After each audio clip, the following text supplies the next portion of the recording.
Here in the Bronx. And the big left-hander deals. Fastball outside. We are underway. Flash, you talked about how left-handers have trouble, and I can remember facing him right when he came in the league, and it was not a comfortable at bat. Back then he was a little more wild, but he always had that power fastball. Good guy to, kind of stay light on your feet from the left side of the plate. Popped up behind the plate. Molina gives it a look, but it's out of play. And you hear lefties go on a good run where left-handed hitters don't get hits, but 22 starts consecutively, incredible. Take a look at the Home Depot Yankee defense in the outfield.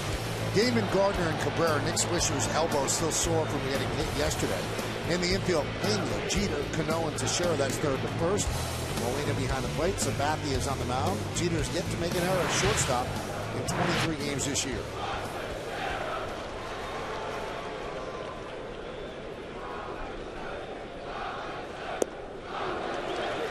And a strike. Boy, there was rain in the forecast today, and boy, they look like they got that wrong. It's a gorgeous day. The sun started to peek through at about 12 now. The field is bathed in sunlight. And the 1-2. Line drive, foul. Speaking of weather, let's look at the game time weather conditions presented by Bigelow Tea. 58 degrees, 65% humidity, not much wind. And the forecast is for cloudy, a few late showers.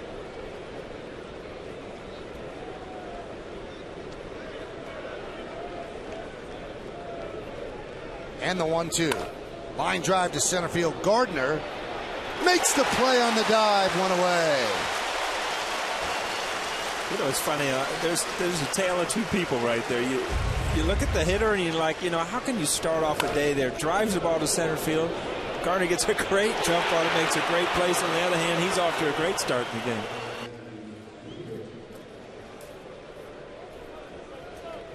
Brett Gardner came in last night after Nick Swisher had to leave the ball game with that right elbow being hit by a pitch, and had a good at bat late in the ball game and a nice start to today's game. Here's Gary Matthews. And a strike.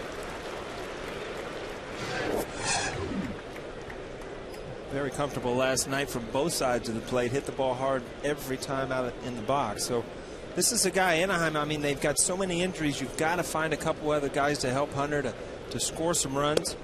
Bullpen's not holding lead, so you're going to have to score some runs to win games.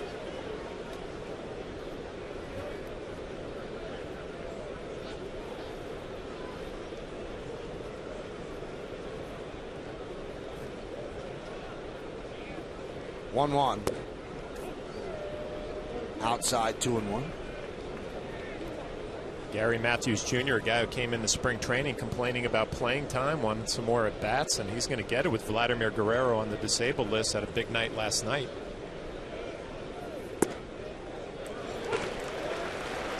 He had left knee surgery, and they did not expect him back till the end of May, and he really rehabbed and was ready to go in spring training. And Mike Scioscia had to tell him, listen, there's really no spot for you right now. You're going to be the fifth outfielder. That was when Guerrero was still healthy. And they sent Matthews home that day to collect himself, and he came back with a good attitude. Check swing, did he go? Yes, he did. Matthews down on strikes. I'll tell you what, we're 10 pitches into this ball game, and CC Sabathia has already thrown a few changeups. This is a nice slider. Matthews tries to hold up. He cannot. But good signs early for CC Sabathia, locating the fastball on both sides. He's had a good changeup and a nasty slider there.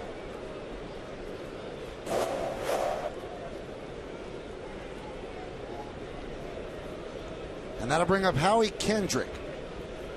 Kendrick 40 for 87 lifetime against the Yankees. That's .460.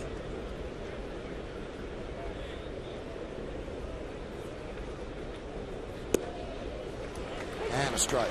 Oh, pitching looks easy when you have control of all three pitches. You're right. I mean, he's thrown his changeup. He's had a good pop on his fastball, and his breaking ball has been a big breaker too, and he's throwing them all for strikes.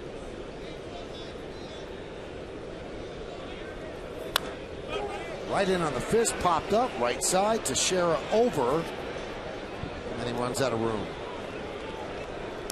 IOTV offers you incredible HD picture and sound HD is free with IOTV, the official HD service provider of Yankees baseball, right here on Yes.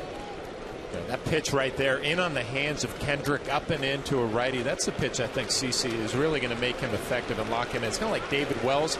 He would throw that ball in on righty so easy. Very effective pitch. The 0-2. 1-2. I heard Kim Jones in our pregame show telling us that Kendrick 5 for 6 off of Sabathia, so he's hit the Yankees well in the past and also hit Sabathia well.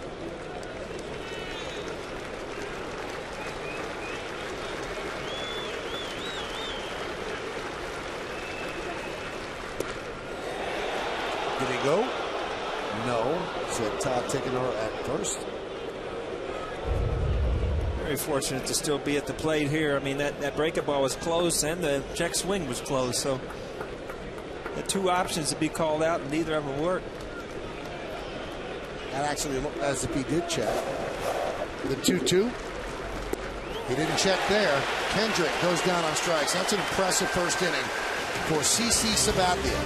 A line drive by Figgins, a strikeout of Matthews, and this strikeout of Kendrick. Angels go down in order. Angels nothing. The Yankees coming to bat.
Johnny Damon.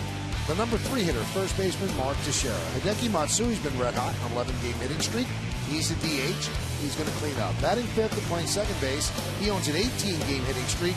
Robinson Cano. Melky Cabrera's on right field batting 7. Check that, 6. Batting 7th is the catcher, Jose Molina. Ramiro Pena at third base will hit 8th. And batting 9th is Brett Gardner. 30-year-old rookie Matt Palmer. It's going to be his second start. He's 1-0, the ERA of 6 and then 1 outing, 3 walks and 5 hits in 6 innings. We'll take a look at our Jeep pitcher scouting report, and it's another audition for a young major league pitcher for the Angels with all the injuries they've had in their rotation. He's had some control issues in the minor leagues, or in the big leagues actually. 18 2/3 inning. He's walked 16 hitters, and he's looking for weapons to get lefties out. Lefties 11 walks, no strikeouts this year. So a guy who's not overpowering, a little sinker, a little cutter, will roll a curveball in there, an occasional changeup. Not an overpowering pitcher. Here's Derek Jeter to lead off. And a strike. I always considered guys like this that perfect pitchers, where they had to be pretty much perfect to get out. And if they start missing with their stuff, they're going to have a tough day. And it's a tough day. I mean, it's a tough way to. So Derek taking one where Swisher took one yesterday.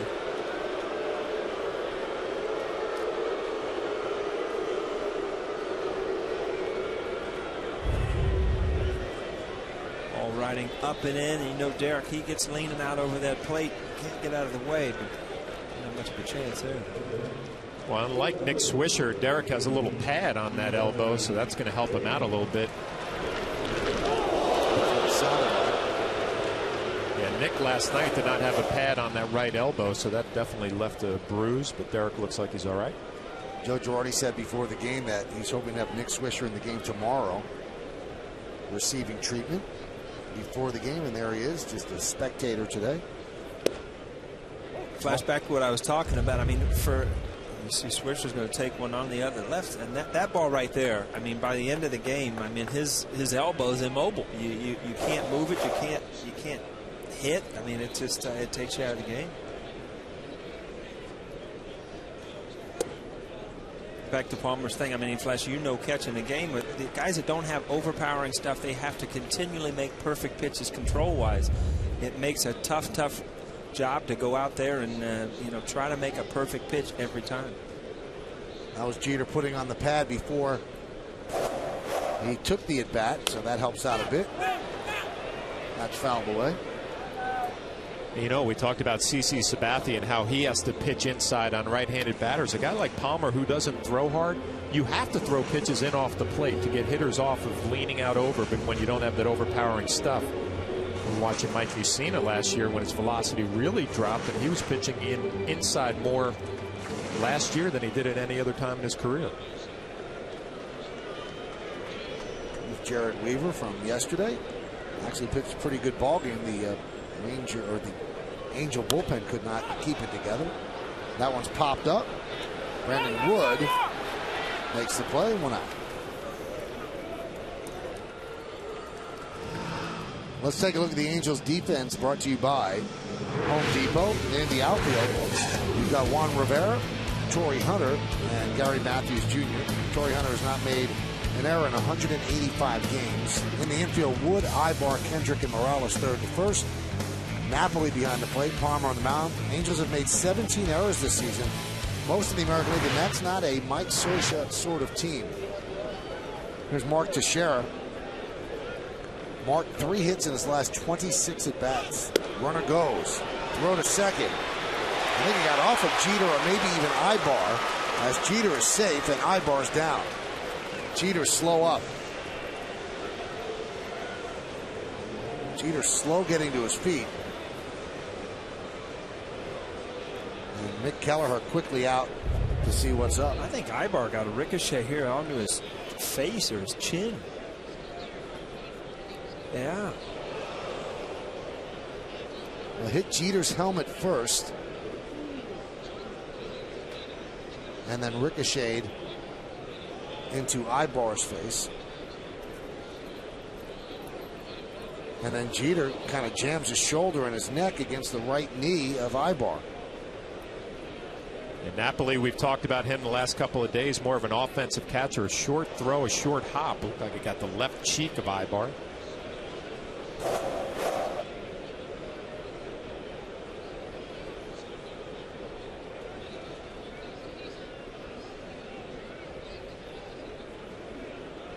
Got people banged up all over in this place. Gene Monahan getting a lot of TV time today already. Looks like Derek maybe strained his neck a little bit.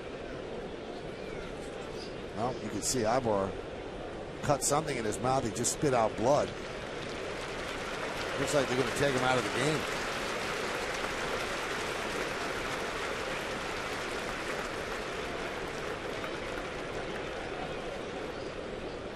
So Jeter's neck obviously a little stiff, but he's going to stay in the game. And Ibar looks like he got hit in the mouth, and you can see his lip, his upper lip is all swollen.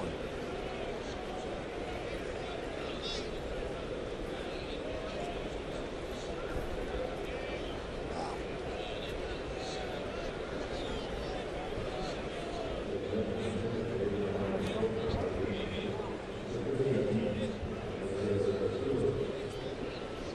They're going to put Meister Historis in that shortstop.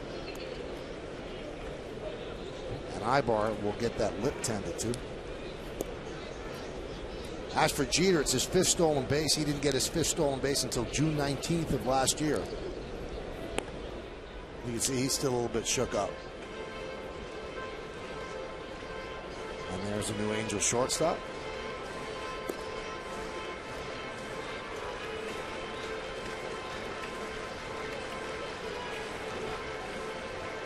Nobody wants to get injured. You can see Derek still moving his neck around. It looks like he's got a stiff neck, and that's something you can't hide from right there, Paul. You know, when you go to hit, you turn and look at the pitcher. You always feel it. When you throw, you feel it.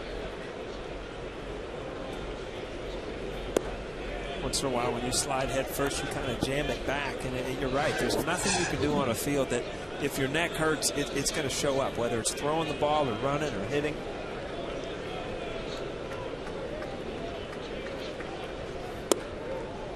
Now, we mentioned that Teixeira has been struggling, and you see how Jeter hurt the neck right there, running into the knee of Ibar. But Joe Girardi was really impressed by Teixeira's walk in the bottom of the 9th inning yesterday against Brian Fuentes. He said, because if there's any time that you're going to get out of what you do and be anxious and try to be the hero, it's then. But he still took his walks. He said, and he's 3rd in the American League in walks, which he is behind Bay and Scudero. He's tied with Cust. He's working to count 3-1 right here. And Teixeira walks. Paul, is there ever a time where you're too selective?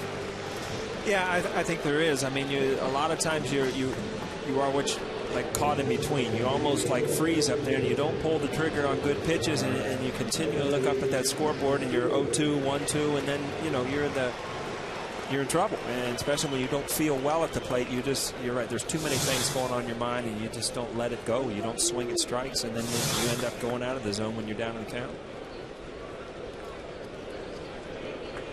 That was Teixeira's 19th walk this year. Here's Hideki Matsui. Pitches inside Matsui with an 11-game hitting streak. Well, you get the feeling that last night the Yankees' big comeback in the 8th inning, finished it off in the 9th inning with Jorge Posada. You come out here in the 1st, if you're the Angels, all of a sudden runners in scoring position. Hideki Matsui's up there. Well, you can deflate a team real quickly. You score in the 1st inning. Especially a team that's off to a tough start. I mean, the Angels are used to being winning clubs here in the last 5 or 6 years, and all of a sudden you look at the scoreboard and they're a losing record. They're on the road, and teams, even good teams, get in a habit of losing, and it takes a while or a good win or something to turn that around. Line drive, base hit to right field. Jeter's going to round 3rd. Here he comes. The throw from Matthews, cut off. Moving to 3rd is Teixeira. It's an RBI single for Hideki Matsui. It's a 12-game hitting streak for Hideki Matsui. It's a 1-0 lead for the Yankees. The Yankees just continue what they did at the end of the ball game last night. Hideki Matsui has his legs underneath him, driving the ball better. Just takes a pitch down and away and drills it to right field. And Derek Jeter, with a stiff neck and all, gets a nice jump off the second base. Third base coach Rob Thompson waving him in. Matthews, a strong throw, just up the line a little bit. The Morales cuts. Looked like that ball was tailing away. Wasn't going to end up at the plate, so good decision to cut that ball off there. But that's one of the strong points of Derek Jeter, and that's why he scores 100 runs every single year. He runs the bases well. He scores on balls. I mean, you get a slow runner on there, they might hold you at 3rd there. Who knows? Derek Jeter, that's one of his strengths, is running the bases. Here's Robinson Cano, runners on 1st and 3rd, and he gets jammed and hits a slow roller back to the mound. The throw to 1st, they just got Cano. And moving to 2nd is Matsui. Staying put at 3rd is Teixeira. That's one of the weapons for Palmer. It's a little cut fastball, and it surprises Robinson Cano. Up and in, just fights it off. You started thinking he might have had an infield single to extend that hitting streak, as hot as he has been, but a nice play by Palmer coming off the mound. And nowhere really for Teixeira to go. Had to hold up. Flash, you go back to the dugout after a bat like that, and you're just over in your mind. Are you kidding me? I didn't even swing. I'm 0 for 1. I feel great at the plate. Like, there's no mulligans out here. That's the only problem. Boy, Mike Butcher has made many appearances on that mound in these 3 games. He's trying to kind of coddle these young pitchers or these rookie pitchers through every single outing. Take a look at the umpires today. Dana DeMuth is behind the plate. Todd Tickenor is the first base ump. Doug Eddings is over at 2nd. And Hunter Wendelstedt is over at 3rd.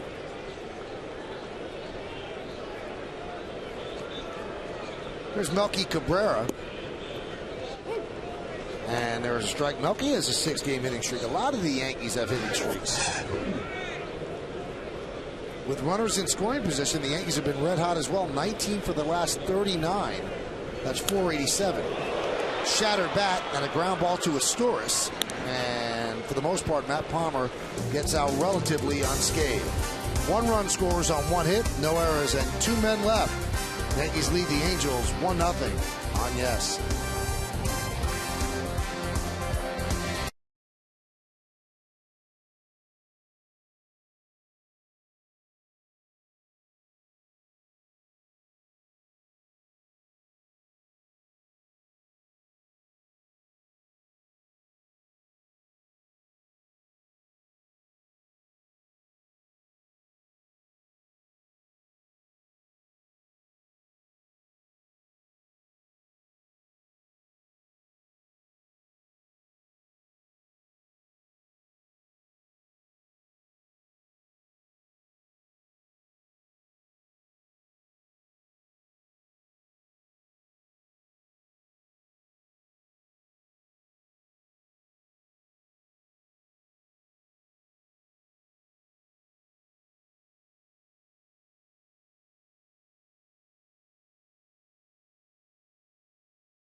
Baseball on Yes is brought to you in part by DirecTV.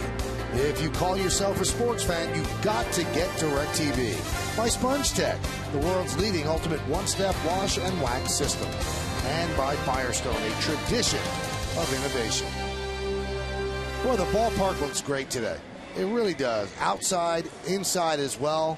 Just a jewel of a place here on 161st and River Avenue. The freeze over the grandstand. Any ballpark looks good when it's relatively filled up, and this place is brimming today with people, and it's just a gorgeous day as well. Great day for baseball, a Saturday afternoon in the Bronx. You must have had a nice night last night. Peter positive this morning. Wow. Here's Torrey Hunter. True writing class is coming out with description. Did you ink that down before you said it, or that was just off the top of my head? So you came in fired up today. That fired me up. Pitch upstairs. The chef in the kitchen behind us made you a nice grilled chicken. Awesome. Puts you right where you need to be. Yeah.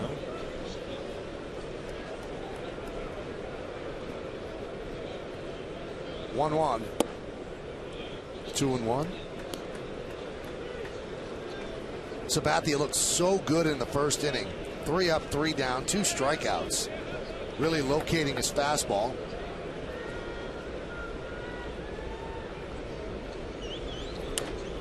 Tap slowly, right side. Cano will get Hunter. 1 away.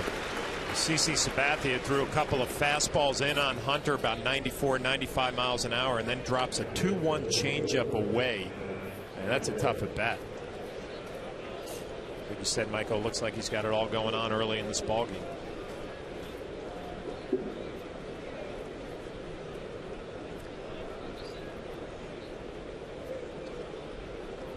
Here's Mike Napoli. 3-game hitting streak, 6 for 11 during the streak.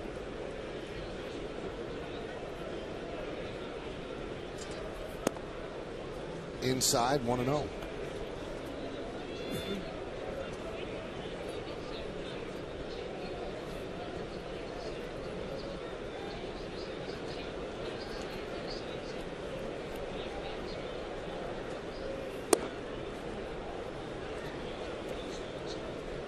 Mike Napoli on the upswing. I mean, last year it came off career highs on average hits, home runs. He pretty much became a good hitter last year. He's a power guy. I mean, this is an impressive stat. All-time Major League history of catchers with at least 50 home runs. His home run to at-bat ratio, 1 for every 15.3 at-bats. That's the best in history since they've been keeping that. And back to form. I mean, they're hoping his off-season shoulder surgery isn't an issue this year, but he's been off to a good start in this series, especially swinging the bat well. And Mike Scioscia has a nice mix with his catchers. Napoli, who swings the bat, has power, doesn't throw real well, but does a nice job with the staff. And Jeff Mathis, who caught last night's ball game, a solid defensive player who's getting better with the bat. Nice platoon system he has going, where Napoli getting more reps behind the plate. And Napoli walks. Very patient. Let's look at the American Airlines upcoming schedule. One more game against the Angels. That's tomorrow afternoon at 1 o'clock, and that game's going to be on Yes. And then the Red Sox come to town Monday and Tuesday. Yankees will try to avenge the 3-game sweep at Fenway. And both games are at night, both games at 7, both games on Yes. A lot has to do with it. If you looked at this time of the schedule in the offseason, you see, man, we're going to play Anaheim, then we're going to play Boston. You would think this is really going to be a tough little stretch, but a lot of times you can face teams at a good time or a bad time. And right now you're facing a good Anaheim team that's not playing their best baseball because of injuries. Their pitching staff's been beat up. Vladimir Guerrero's out of the lineup. So, you know, to hit them early in the year when they're not hitting stride, you know, the Yankees might have caught a break here.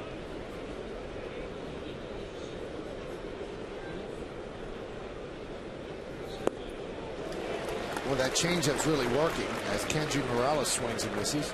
Yeah, Morales, a switch hitter. We've only seen him left-handed. Right-handed, hitting 154. Nice changeup down in the zone. Good action at the end to finish it. Morales looks like he's got a little longer swing right-handed than he does left-handed.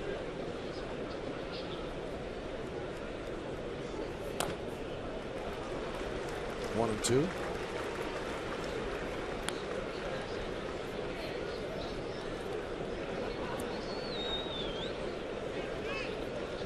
Flash, you got it all working. He's seen the changeup, he's seen the fastball, and this at bat. So you, as a catcher, you, what the heck? I might as well throw a breakup ball too. They're all working, right? Got a lot of options. Go slider down and in, fastball up and in. It's like the up and in variety on the throw.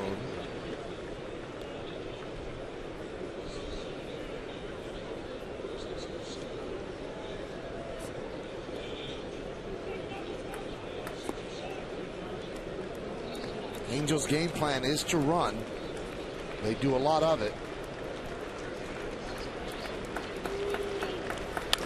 Line drive to center field. It's a base hit. First base hit for the Angels as Napoli will stop at second. Kenji Morales with a single. First and second, one out. It looked like the first fastball that CC missed with his location. Kind of tried to slide step and rush his delivery to home. The location maybe suffered a little bit. Ball was pretty much middle of the plate. Morales drills it to center. And Flash, you can comment on this. I mean, sometimes, I mean, if you watch that at bat, in my mind, I was thinking break a ball in or something in off the plate, and you were too. But all of a sudden, you know, you start worrying about the running game. And as a catcher, sometimes you want to put that one finger down where you get an opportunity to throw out a guy. I think Jose Molina behind the plate. I mean, you really don't have to worry about the running game as much as you would maybe with Jorge Posada coming back from his shoulder surgery, because he's so quick, so accurate. CC Sabathia, this looked like a little slide step there, rushes delivery and made a poor pitch, and he paid for it.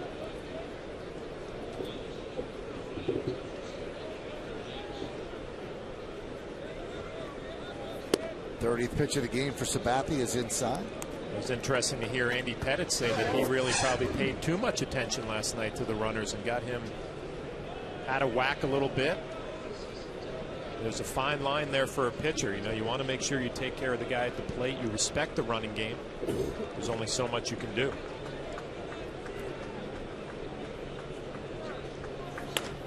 Punched out right field. It's a base hit. Napoli's in around third. Charging is Cabrera to hold Napoli up as Cabrera comes up throwing.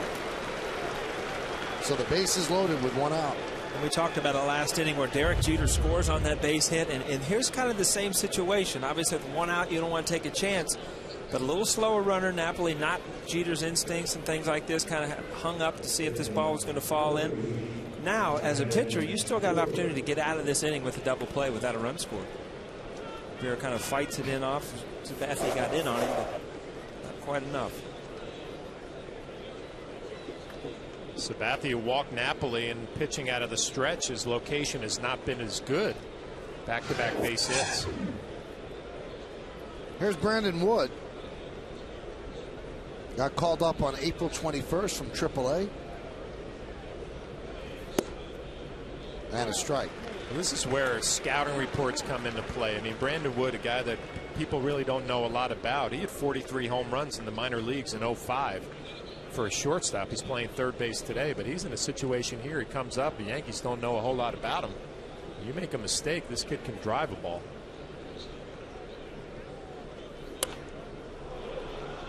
It's funny, you hear about guys hitting 40 or 50 home runs, but seldom do you hear about them in the minor leagues. I mean, it's harder to hit that many home runs in the minor leagues than it is the major leagues because of a lot of the ballparks.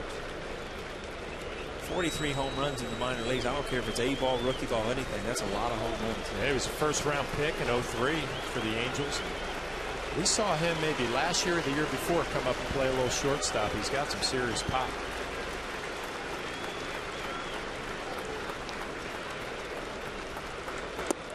Could not hold up. He goes down swinging. Third strikeout for Sabathia. Well, there's that slider that we were thinking maybe he was going to throw to Morales. We'll look at the pitch by pitch. Fastball middle of the plate. Then he gets a slider up. That's the one he wants back. And then he gets a real good one. Down and in. Tries to hold up the swing. Gets a big strikeout if you're CC Sabathia.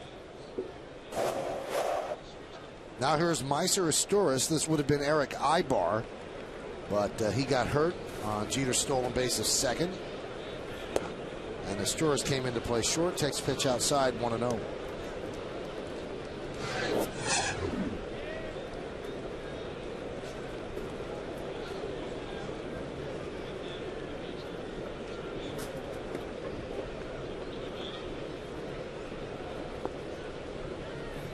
Swing and a miss.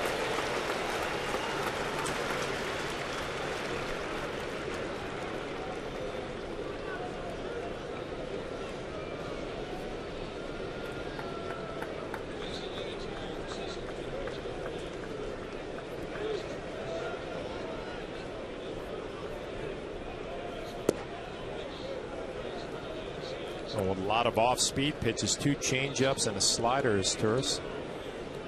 You know, and that pitch count pops up there, and I got to get my mind away from the pitch count with CC Sabathia. I mean, he's a guy, it looks like Joe Girardi's going to let him go. 120, 130 pitches. You always think 100 pitches would be that magical number. It doesn't seem that way with CC and Joe Girardi. Line drive right at Cano. So Asturias hit the ball hard, but didn't pick the right spot.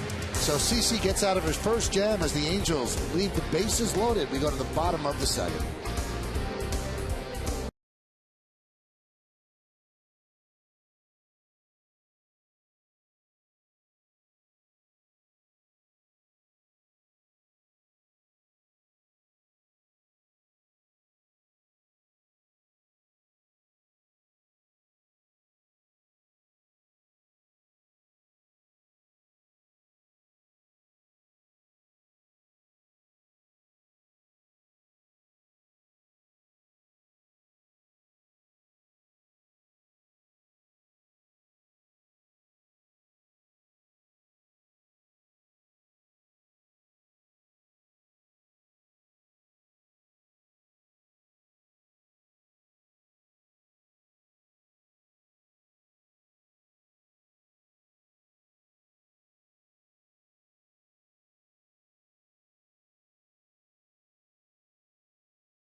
Tri-State Area Audi dealers. Audi, the official luxury vehicle of the New York Yankees.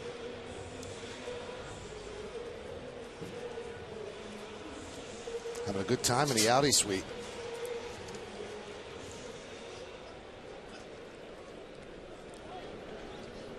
And we go to the bottom of the second inning. Matt Palmer trailing 1-0. Bottom third of the Yankee order. Molina will start it off.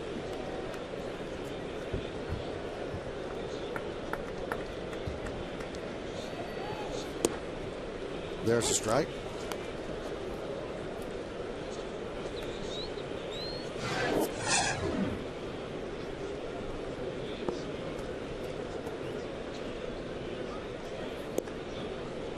Outside.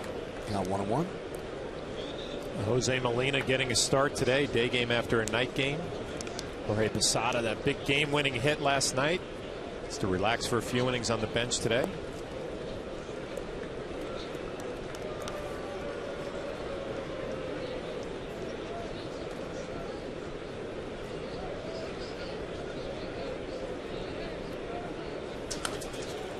Driven the other way. John, we always hear that catchers, when they get a day off, it's day game after night game. How much is the body beat up day game after night game?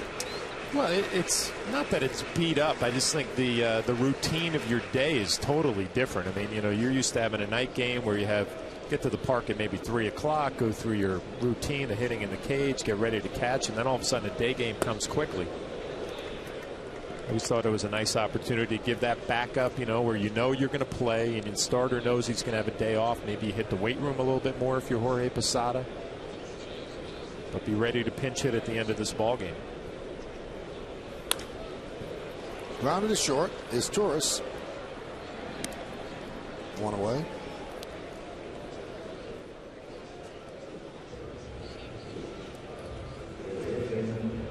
So if you're not playing, that's the day to lift more weights? Because if you can't lift that much when you're going to play? It's funny, when you get in a habit of playing every day and then you get a day off and you do absolutely nothing, you actually feel worse the next day. You're just so tight and so stiff, so you're better off to get some weights in, some running, some throwing. You let your mind kind of relax, but you don't let your body relax because it'll tighten up. You're better off doing something every day. So what happens if you do that and you're not starting and then all of a sudden you have to pinch hit? Well, then you got to turn that mind on real quick because, I mean, that's why pinch hitting to me is probably the hardest part of this game. Guys that can do that have learned to be able to turn that switch on. But to sit and absolutely do nothing physically throughout the year, it just doesn't work. And I tell you, the All-Star break was worst. If you would take an All-Star break off for 3 days and do nothing, you'd come back and felt like you hadn't played in a month, and your body felt horrible. It's just what your body gets used to doing, and you got to stay with that routine. You're right. I had to throw a baseball over the All-Star break that last day. Just when you came back, you could at least get it down to second base. A day off is not a day off. I mean, it's just a time to, I think importantly, you said mentally give yourself a little break. So that's interesting. The All-Star break isn't really something that, you know, recharges your batteries. It might set you back. It does mentally. I mean, you definitely need it and you definitely use it. But if you do absolutely nothing for 3 days, you come back, you just physically, you don't feel well. It's almost like, you know, you're not ready to go. And you know, the last few years of when I played, the managers actually called workouts, little pre-workouts before the game. And I always thought that it helped you. I mean, it got you much more ready to start that second half of the season. 2-2. It's amazing how, I don't want to say mindless, but players get in their routines, their daily routines, where they do the same thing every day. You go to the cage, you do your soft toss, and it just becomes a habit every day of the routine. And when you get out of that routine, you feel like you're lost. As Pena swings and misses, he battled Palmer, but ends up losing that battle.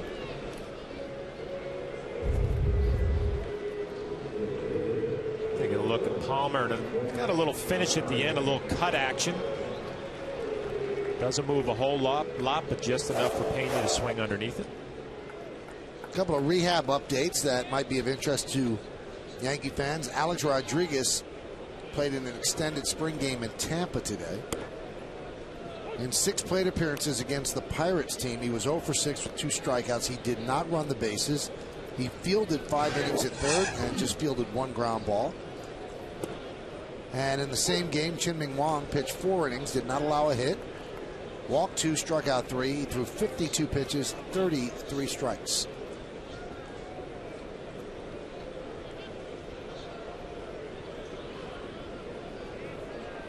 I guess what happened there, Flesh? Did he just figure out he didn't want to throw that pitch? Or he thought he was giving away location too quick? No, you hate to think maybe there was an injury or something. They're going to talk about pitch location and pitch sequences and all that stuff. But usually when a guy starts his delivery and comes off, you get a little nervous. Maybe something happened. He tweaked something. Like he was setting up and in, and it's like he just changed his mind at the end.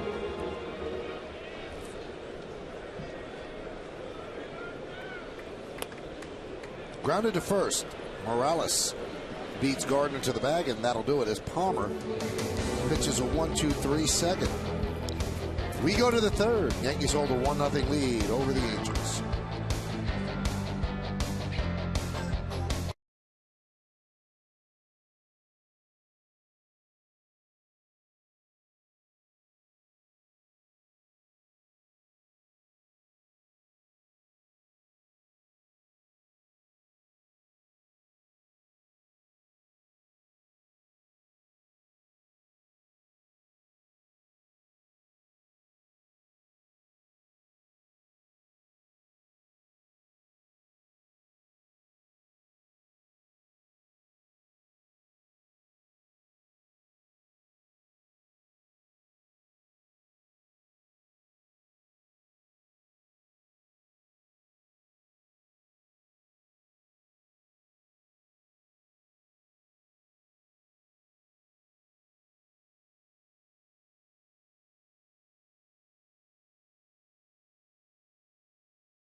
HD channels and the fastest internet. This is Fios. This is big. Joe Saunders will go for the Angels. 3-1, 3.41. And Phil Hughes trying to follow up on that really good start against the Tigers.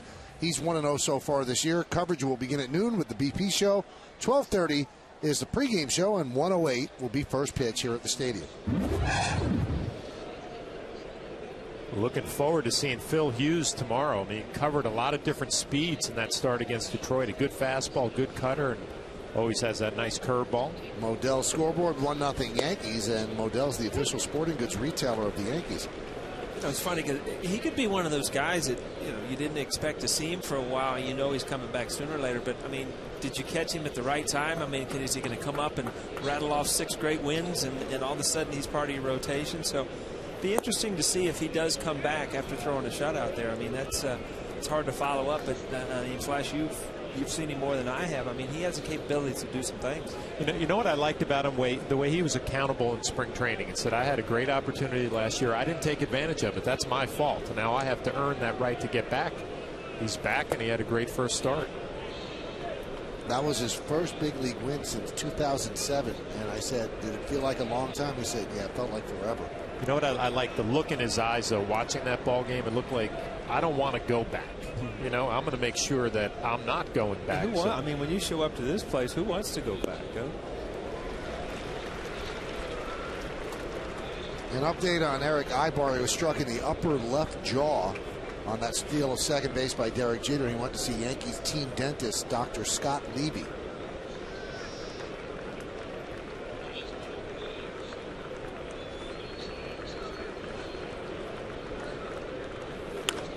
Dr. Levy thought he had a nice, comfortable Saturday off. Now he's did you ever go to the Eric team Ibar's dentist? Mouth. I never made it to the team dentist. I didn't even know we had one.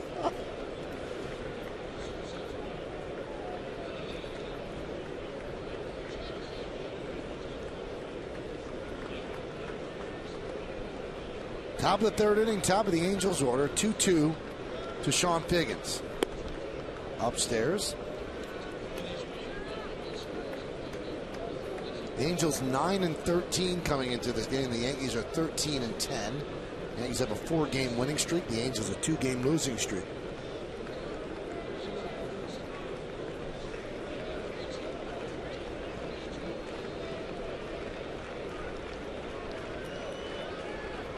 And the 3-2. Broken bat pop up towards short. Jeter's there. 1 out.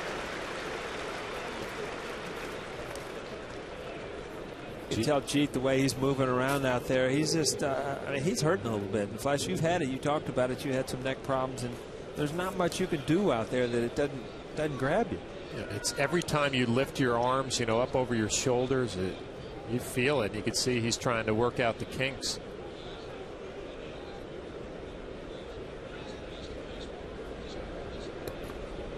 There's Gary Matthews Jr.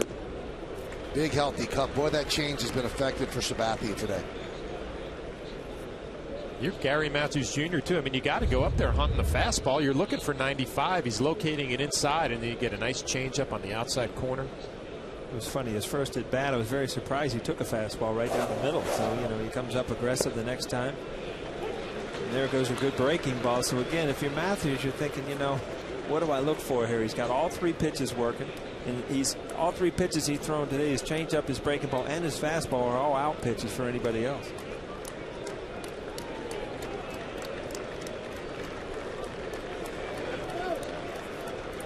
It's a tough one to hit there. Huh?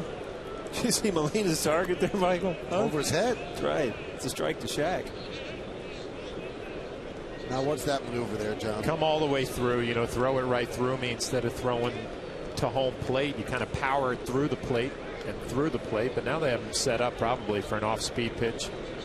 So a slider down and in. Check swing. Did he go? No. Todd Tickenor. What about the location, too? I mean, this is the second slider. It had been a check swing, and the pitch looked like it was pretty good.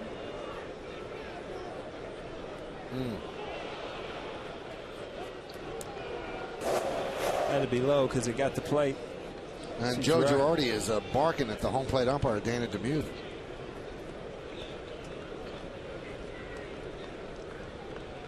Two. Stays alive.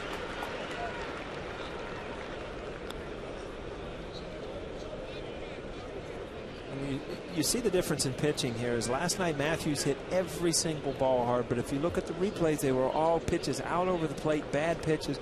Sabathia has made him look, you know, like he doesn't have a chance to hit just by making quality pitches. The 2-2 popped up behind the plate. Let's see if Molina has room. He does. 2 outs.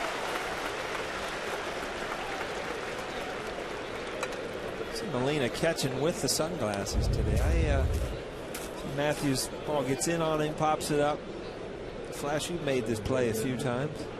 You know what I was thinking? It's a lot easier here at the new stadium than the old place with all that foul territory behind home plate. There's a lot of room to cover. 20 feet less here at the new stadium makes the catcher's lives a little bit easier.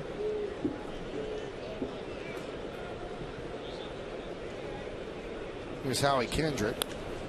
Driven out to right field. Giving chase is Cabrera. Toward the line. Dives and he makes the play. Melky Cabrera with a sparkler. Took an extra base hit away from Howie Kendrick. One after with a purpose. Timed the dive. Made it on the backhand. And then the belly flop. And CC liked it as he pitches a 1-2-3.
or injury do the Angels miss the most?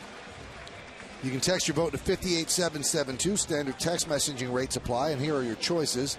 Number 1, K-Rod. Number 2, Mark Teixeira. Number 3, John Lackey. Number 4, Vladimir Guerrero. Well, the way the bullpen's going for the Angels, you'd think it's K-Rod. As Derek Jeter leads off. Pitch outside from Palmer. I don't know if you can text one person on that list.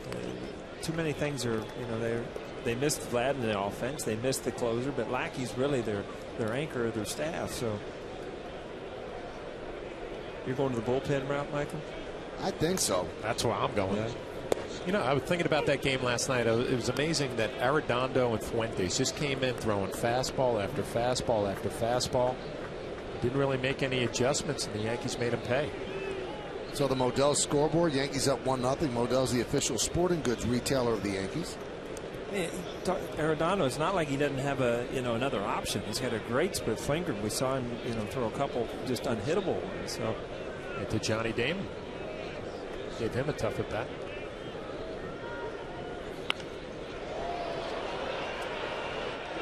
Pay attention to Derek Jeter this at bat with the neck stiffness, still moving it around. And this is go up there, try to swing a bat, see how it feels, see if you can make an adjustment to make it a little bit more comfortable.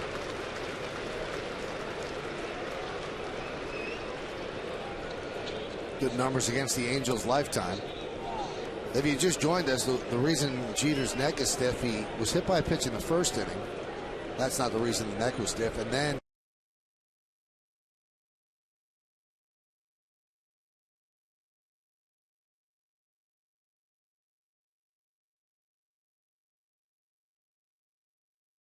and it's a fair ball. Kendry Morales steps on the bag. Now, Derek Jeter doesn't like the call. Mick Kelleher doesn't like the call. And Joe Girardi doesn't like the call. They might have to confer with the home plate ump. It's a little cutter. It's that half swing. Morales probably should have done a better job of coming forward and getting it. You can see it looks like it bounced foul right before first base. That ball is caught before first base. That's got to be the home plate umpire's call. Wow, looked like a foul ball.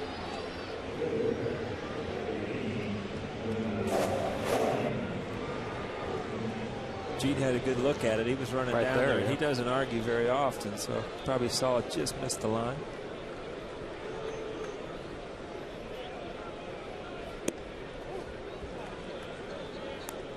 Johnny Damon takes a pitch outside. Well, that neck is still bothering him. Lined into right field, giving Chase Matthews on the run. Oh, he makes a very off-balance play, but makes it nonetheless for the second out. Turned the wrong way and reached back, and the ball was right there. Once in a while, as a right fielder, you take off and you think you're going to a spot, and then you kind of read the ball, and it's coming back and hooking back to you. So take a look on the IOTV HD Super Shot. those plays look so easy in that super shot, huh? They look so easy and slow, like you got all the time in the world to make an adjustment.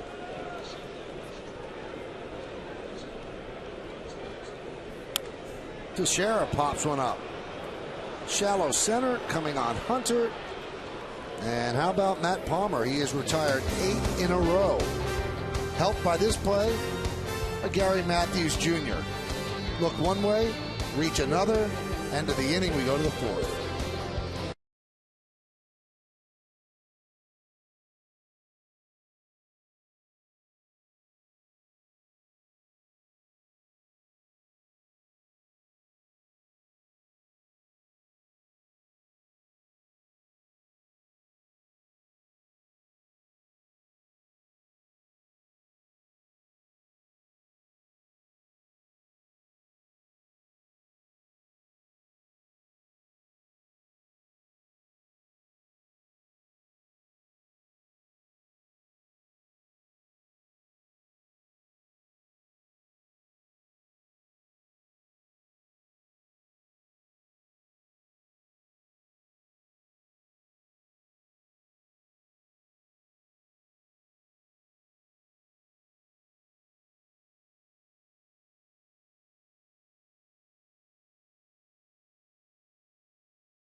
Smokers Quitline Quiz. On May 2nd, 2001, Paul O'Neill recorded the 2,000 hit of his career.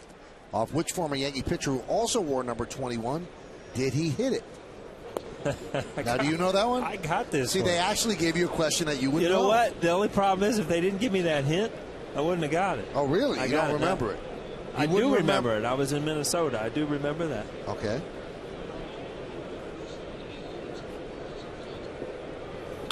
Torrey Hunter fouls it back. Now, remember a couple of years ago you told us that, you know, when you won the batting title in '94, you get that beautiful silver bat. Yeah. You said it was somewhere under the couch in the house? Somewhere downstairs in the video room, yeah. And I told Bernie Williams that the other day, and he was shocked. He said, well, I have a trophy case for mine. Well, of course Bernie does. Yeah, that's right. Torrey Hunter swings and misses. You know, of all the great things that Bernie did, it's interesting. You know, he said, obviously, there's a team sport. You care about the championships the most. He said, but the biggest moment of his career was winning the batting title on the last day in '98. Is that right? He said when he came out, the crowd kept chanting. He came out in his shower shoes. And I remember that. I was on the other side. I was behind the plate catching for Tampa at the time. He came out in his shower shoes and T-shirt, gave a little wave. And taunted you from the little other side. bit. That's what it felt like from the other side.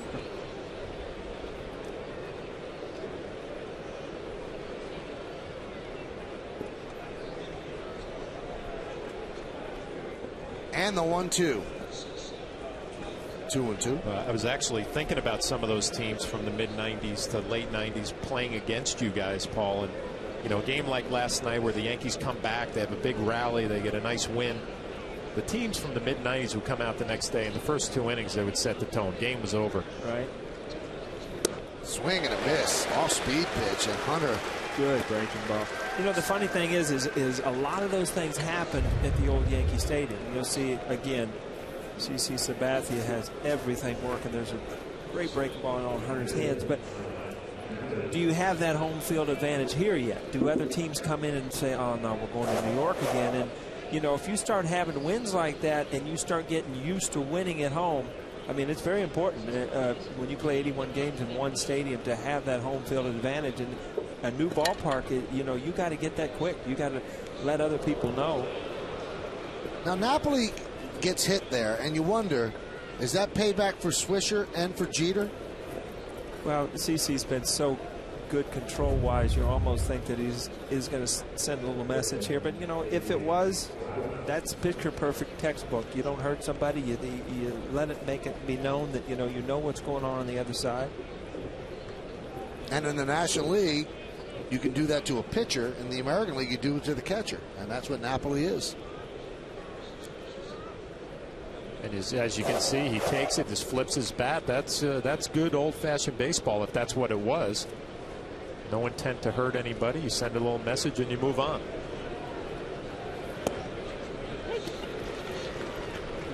Well, you talk about home field advantage, 6-2 for the Yankees here at the new park, and more exciting wins of the year last night, late in the ball game. So should be some good feelings in that Yankee clubhouse.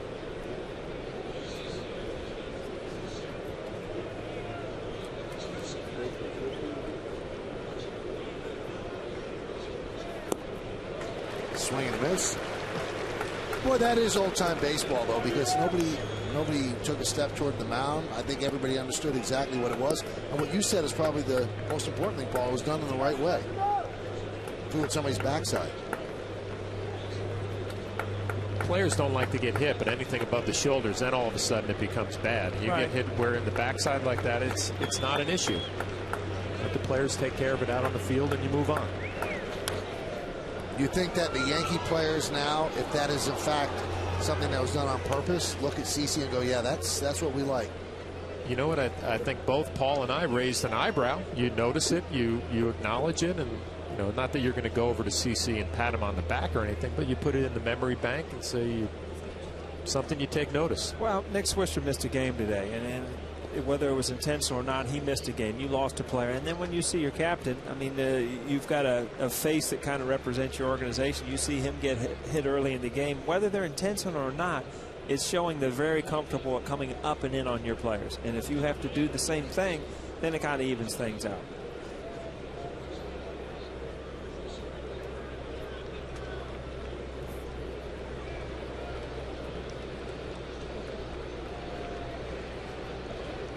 Runner goes. Foul back. I remember Tony La Russa when he was with the A's. If you would explain to him, well, you know, it wasn't on purpose, he'd go, well, I don't care if it was on purpose. He says the pitcher has to be more careful. And he's always had that mindset, never come out and said it publicly, but players that have played for him said it. You hit one of his, he's hitting two of yours, and that's how he keeps score. So it's not a matter of whether it's on purpose or not. That's a message to the pitchers. Hey, don't feel so free to come up and in. Yeah, I get a feeling here that nobody had to say anything to CC Sabathia. I mean, he's a #1 type guy. He knows what's been going on the last couple of days.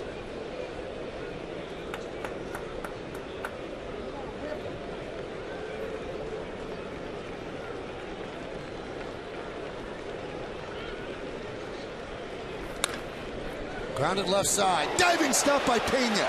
There's one. Beautiful play by the third baseman. I'll tell you, slowly but surely, Pena has opened a lot of eyes on what he's doing at the plate. He's always had the glove. So, again, this ball could easily go off his glove or into the hole and have a big inning going here, but makes a tremendous play. Gets that out to Cano. It's like the more you watch him play, you know, the little things that he does. This isn't a little thing. It's a nice play, full extension. But laying down a bunt, CC Sabathia likes it. I tell you what, he looks like one of those guys that his teammates are really pulling for because of the way he goes about his business. People might not even realize this. Pena, a shortstop by trade, is an outstanding defensive shortstop. Baseball America has voted him one of the best defensive shortstops in the minor leagues. And he's playing a position that he is not used to playing, but he's playing it very, very well, very comfortably.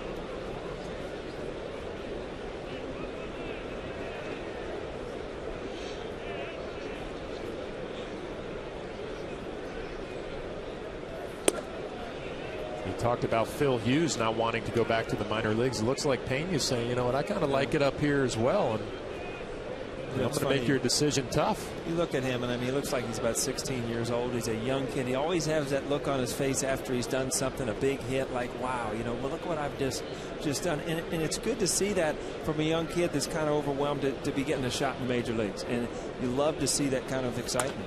Ground ball back to Sabathia. Nice play. And he flips it to Teixeira for the final out. So the Yankees splash in some leather here in the fourth inning. First Ramiro Pena. And now this play right back to Sabathia. We go to the bottom of the fourth inning. It's 1-0 Yankees.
Time for the answer to the New York State Smokers Quitline quiz. Who did Paul O'Neill get that 2,000 hit of his career off of 8 years ago today?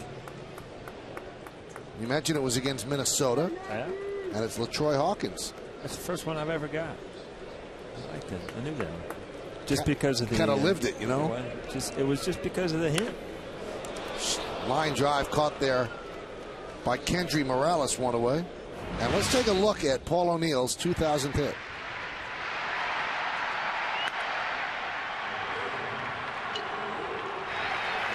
You got the ball, Paul? Yeah, I do. Gino writes those things up, makes them look real good. Gino's like a pro at that. Is it next to the bat? I don't know. I don't think the bat made it. No, I mean the batting title bat. Yeah, under the couch. Okay. There's a lot of room under there. Now, the clue we had was he also wore 21. LaTroy Hawkins wore 21 for about 6 minutes until the entire city of New York was up in arms that Paul O'Neill's number was given away. And then LaTroy smartly switched.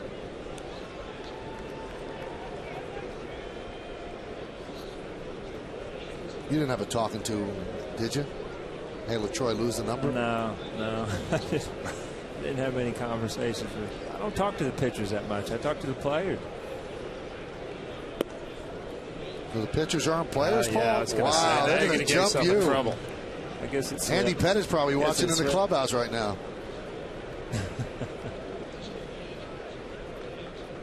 Pettit's the best, though. I do like talking to him. Just because you do. Every once in a while, I would throw out one of those Texas-isms at you, you know? He's fixing to do something, and I'm like, what do you mean you're fixing to do? What's that supposed to mean?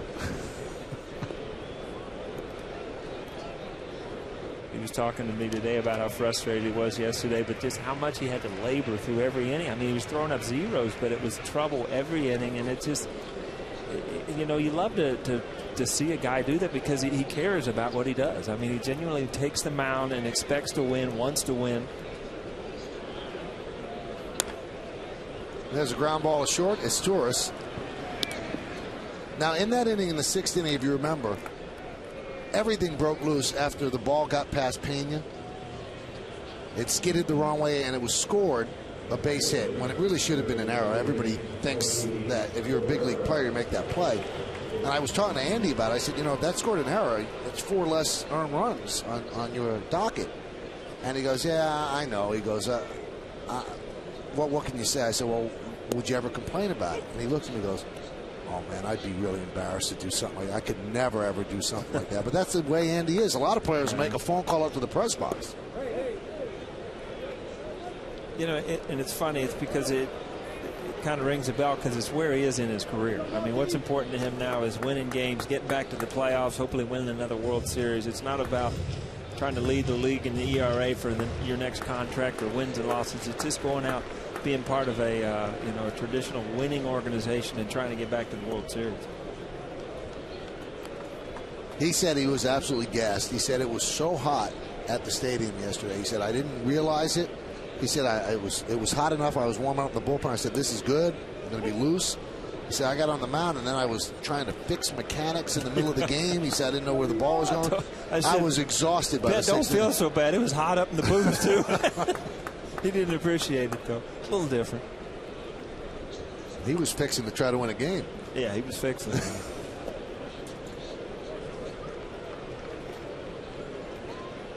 Well, the count is full at 3-2 on Melky. We're in the bottom of the 4th inning. It's 1-0 in favor of the Yankees.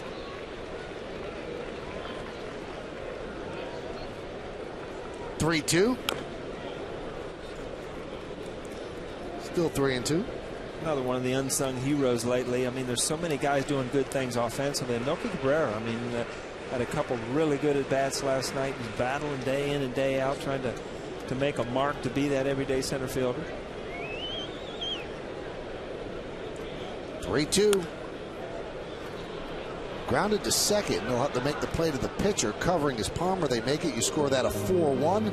And how about this 11 in a row for Matt Palmer? The Yankees have yet to figure out this 30-year-old rookie as we go to the 5th. It's 1-0 Bombers.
Inning 1-0, Yankees lead the Angels. Brandon Wood leads off against CC Sabathia on the Lexus scoreboard, 1-1-0, leading 0-2-0. And there's a strike. John, looks like a different Sabathia. This looks like the best Sabathia so far. Yeah, I agree. He had a really good start in Kansas City, but he didn't have all three pitches working the way he has them working at this point. I mean, he had a changeup late in that ball game, but he's had it from the first inning. Nasty slider off the plate, down and in there. Good fastball, good location, and you know, you get the feeling from Sabathia, A.J. Burnett, that they're going to get on a little run here. You know, you've got 5-6 starts under your belt. Now it's time to get going and put together about 5 or 6 quality ball games. Hit sharply and off the glove of Pena. Grabbed by Jeter, but there's no play. So Wood gets a single. Every once in a while, that ball's hit so hard, it kind of, as a fielder, you just kind of play it. And Wood hit this ball right on the nose, kind of a short hop. Comes up, not really a good chance for Pena to catch that ball, but you see how the ball jumps off Wood's bat. Now you understand that, you know, how he had 47 home runs. Yeah, Pena, it's just one of those reaction plays at third base. You put your glove, you hope you come up with it. Not like shortstop where you had a little more time to gauge. And the pitch to Estouris is a strike. Estouris lined out with the bases loaded. That was the Angels' chance in the second. Lined out sharply with the bases loaded to Robinson Cano. That ended the inning and the threat. But you remember in that inning with 1 out, with a base hit to right field, and Napoli didn't score from second. Melky got in on the ball quick, held the run there, and CC fought back to keep that run from scoring.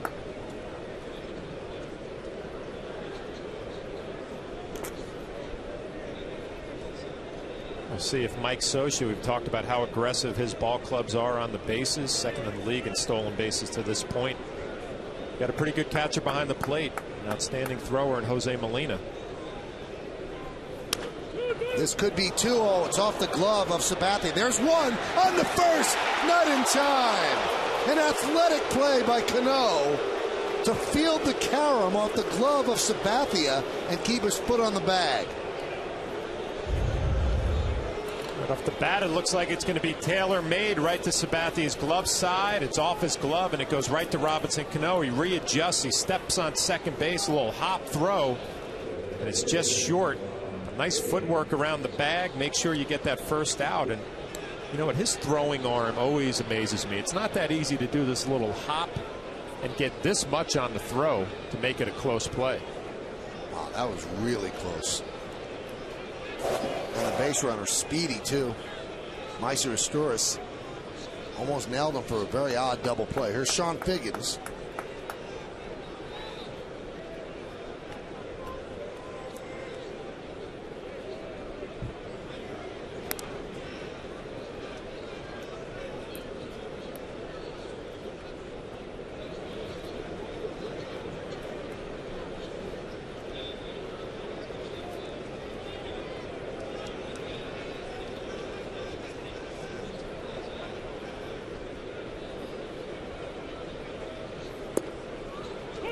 You know, you always talk about lookalikes in sports. You take a look at Sean Figgins, Paul, and you tell me who he looks like. Chad Johnson. No. Okay, I missed that one too. Right out of it. I used to go, everything has to be through Cincinnati. First of all, it's Chad Ochocinco. Oh, I'm sorry about that. I liked him when he was Johnson. That was it. What do you think, John? Dennis Rodman.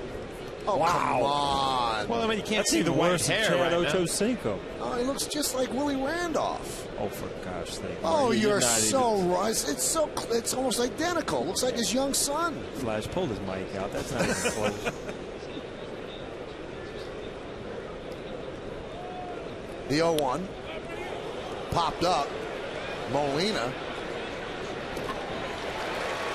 2 away.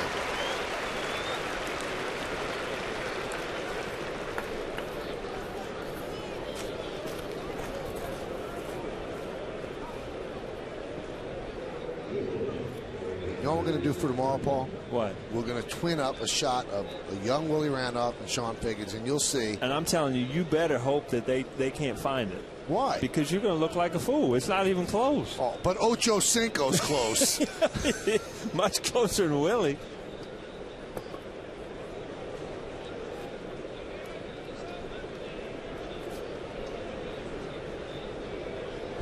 Here's Gary Matthews. There's a strike.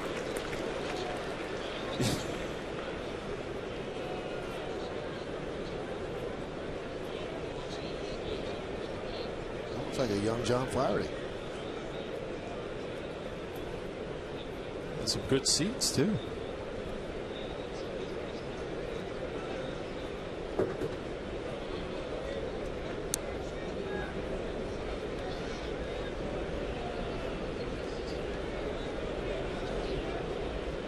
You know who this guy looks like?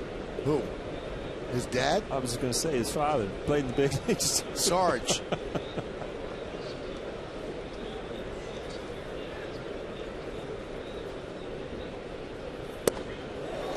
Wow, that fastball is working today. Sarge still coaching? Is he still in the big leagues coaching? I think he's a broadcaster now with the Phillies. CC doesn't matter where he goes, upstairs, downstairs, anything, he's got everything. He's made it very hard on hitters today to look at one location or one pitch. It's amazing how a pitcher's locked in can make a hitter look bad. As good as Matthews looked last night, having a tough time today against CC Sabathia.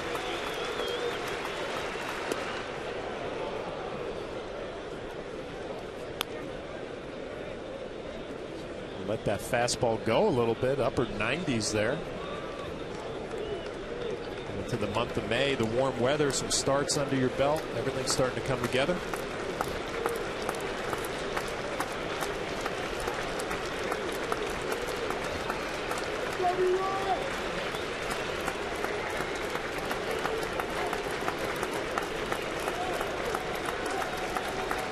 One, two.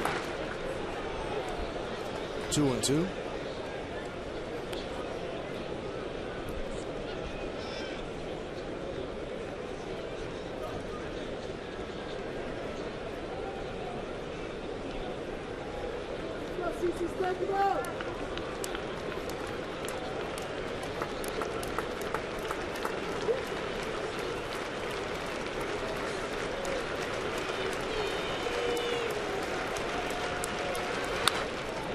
Smacked into center field.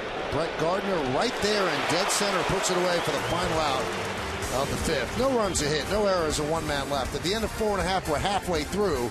It's 1-0 Yanks.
J&R Music and Computer World.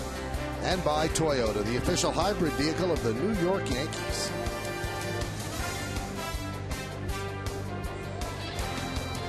Beautiful Saturday afternoon in New York City. For some reason, the lights are on, but don't need it today. There was rain in the forecast, maybe some moving in, but it's a sun-splashed afternoon in the Bronx. Jose Molina will lead off against Matt Palmer, who's retired 11 in a row. Fouled away. And Matt Palmer's really done a nice job. I talked in our G pitcher scouting report and auditioned for him with all the injuries. His second start in the big leagues this year. He's had control problems in the past, but not today. Only one walk through 4 innings and a nice cut fastball has the Yankees off balance. Popped up. Howie Kendrick is there. And there's one away. Alexis scoreboard has the Yankees up 1-0 on just one hit, an RBI single by Matsui in the first. That's the only score. And the Angels have 3 hits. Now, Matt Palmer last year in AAA was 6-10 with a 4.18. But he has certainly been able to solve the Yankees so far today. You wonder in Mike Scioscia's mind if when you start filing some of these, DL pitchers you got coming back, if some of these guys that are doing a decent job in the starting rotation will be bumped to the bullpen, or if they're bumped back to the minor leagues. If they're going to have a lot of decisions to make here, because you got 3 starting pitchers coming back right in the next month.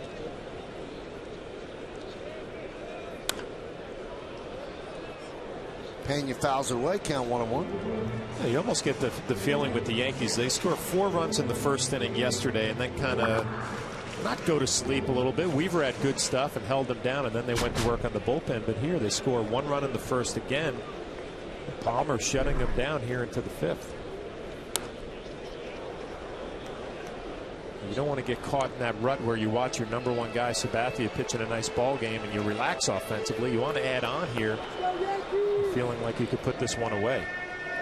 It puts a lot of pressure on a pitcher, whether you're #1 or #5. When you're pitching in a 1-0 game, you get him a couple more runs. All of a sudden, the pitches are a lot more free and easy. You don't have to worry as much about that one mistake.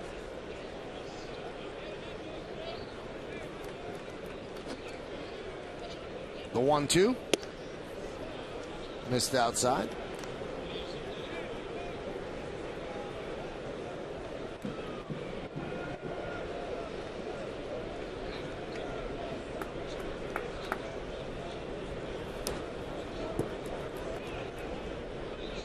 What do you think of his swing, Paul? Do you think he has the ability to hit 275 in the big leagues, Ramiro Pena? Well, I like his approach. I think that he sticks with what he does. He doesn't overswing. And last night he had a couple opportunities to to be the hero, to hit home runs, and he stayed with what he does. He had got a single, drove in a couple runs, and guys that know what they do at the plate and stick with that can be successful. I mean, I don't think you're ever going to look for him to be a 30 home run guy, but if he can be a switch hitter and a good defensive guy, could hit 280 and hit some doubles and use his speed, he could be a solid little player. How would you pitch to him, John? I try to tie him up and in a little bit, but the big thing for me when a young kid comes up to the big leagues and doesn't have a reputation as being a hitter, it's in 323 coming into this at bat. Confidence goes a long way. That one's drilled deep to right field, giving Chase Matthews on the run on the track. He makes the play, taking an extra base hit away from Pena. A bid for his first major league home run. He's had some good at-bats. I talk about the confidence. He gets this ball up in the air to right field. Matthews makes a nice play going back. You asked about his swing. You see, the only thing I see is his head comes forward a little bit, and that's why you don't really drive the ball, because your weight's going towards it. If he could get back on that back leg a little bit, you see it's kind of a switch hitter swing there where, he doesn't really drive off his back leg. I guess that little drift is what I'd say. I'd try to pound him up and in because of that little drift, almost charging the ball. Gardner grounds out to Kendrick. And you have to like what Matt Palmer's doing. 14 in a row. He played 5, 1-0 Yankees.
for a fresh brewed cup of coffee? Yes, we get our Green Mountain K-Cup coffee system from the same people who bring us our office supplies. W.B. Mason, who but?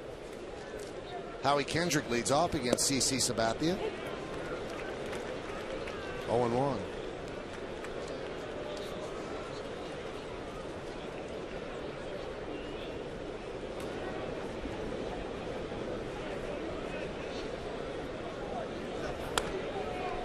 Foul back.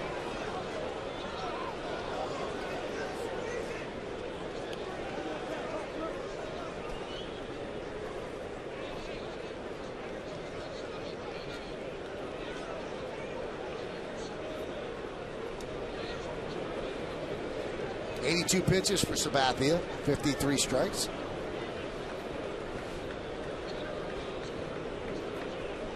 And the 0-2. Grounded up the middle, a base hit off the bat of Kendrick. So the leadoff batter is on here in the 6th inning. We talked a little bit about Kendrick last night. His approach is middle the other way. He's kind of turned a little bit towards second base. Still the ability to get on top of a pretty good fastball. Maybe it wasn't in quite as much as CC and Molina wanted it. You can see Molina reaching back. Still the ability to get on top. And it caught a little bit too much of the plate.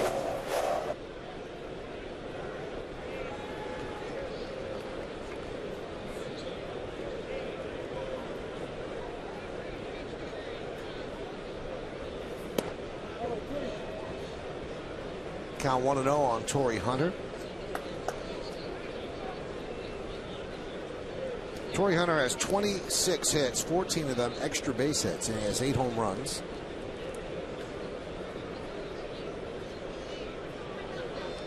Has 3 home runs in his career against CC Sabathia. Torrey, through his career, he's been a free swinger. He goes up there, he's not afraid to swing early in the count. Almost try to pitch him like it's an 0-2 count all the way through, hoping that he's going to chase some pitches out of the zone.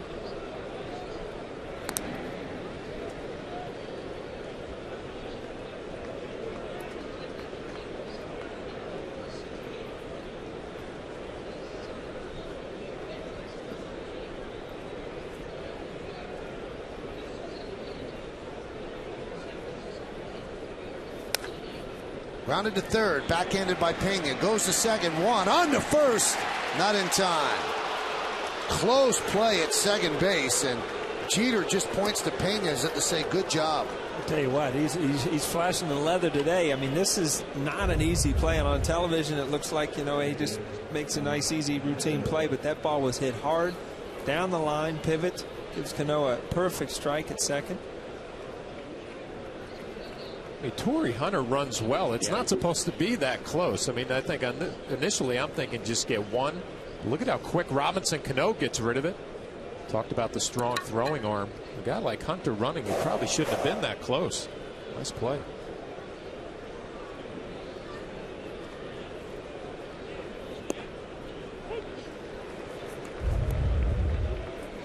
Take a look at Torrey out of the box. Hits this ball well. He's probably thinking they don't have any chance. He's got a lean at the end. That play a lot closer than I thought it was going to be.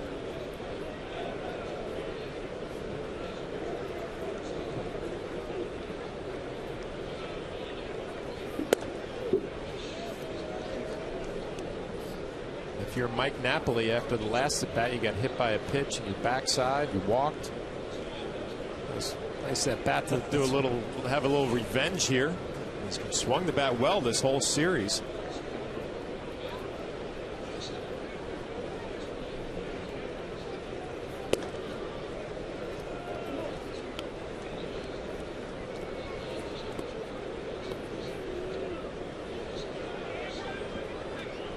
The first inning, if you look at Kendrick's at bat and Torrey Hunter's at bat, they were both hit hard and they were both pretty good swings. You haven't seen those kind of swings all through the game till this inning. Now he's falling behind here. And a strike. And the swings we've seen Napoli have been out over the plate. It looks like that's his best swing, a ball out over. CC just located a nice fastball on the inner half. Probably like to tie him up. middle in and up. So they're going to go away. Grounded to short. And a bad throw, pulling Teixeira off the bag. So that's going to be Jeter's first error of the season, as Napoli reaches on the E6. It looked like Derek was caught in between a little bit, whether he wanted to go to second. And then he doesn't really take a step and throw over there. You're right. The footwork looked like he was going to just shovel that ball to Cano, and all of a sudden he decided he's going to go to first. All kind of sails on him. We've talked about Napoli being a catcher who runs well, 7 stolen bases last year, but it looked like he was caught in between what he wanted to do, second or first.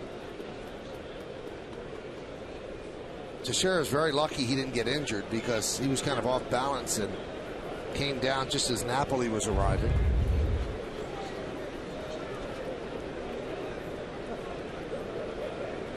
See this, his leg will come down, but he is okay. Here's Kendry Morales. Boy, Hunter really has a lead at second.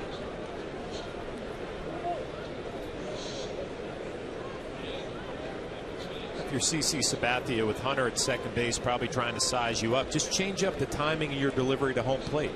You know, you can go a slide step to home and then hold for a little bit the next pitch. So Torrey Hunter at second base, who's trying to size his delivery up right now. Just change your rhythm, change your timing.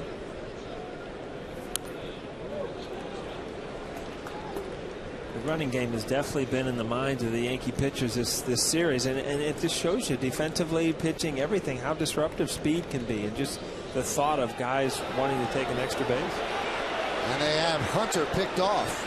CC runs right at him, tagged out by Pena.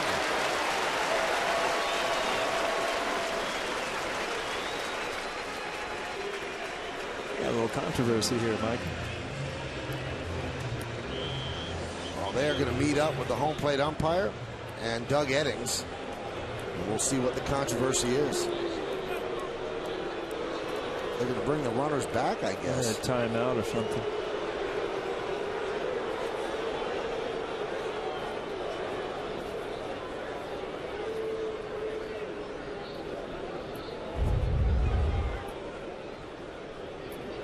Morales fouled the ball off. Does he get back out on the mound? And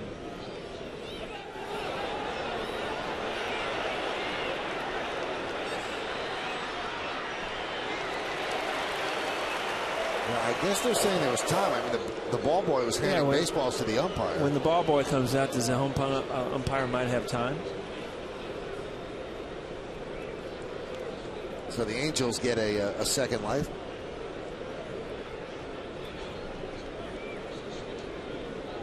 Must have been a pretty good explanation, because Girardi didn't argue too much.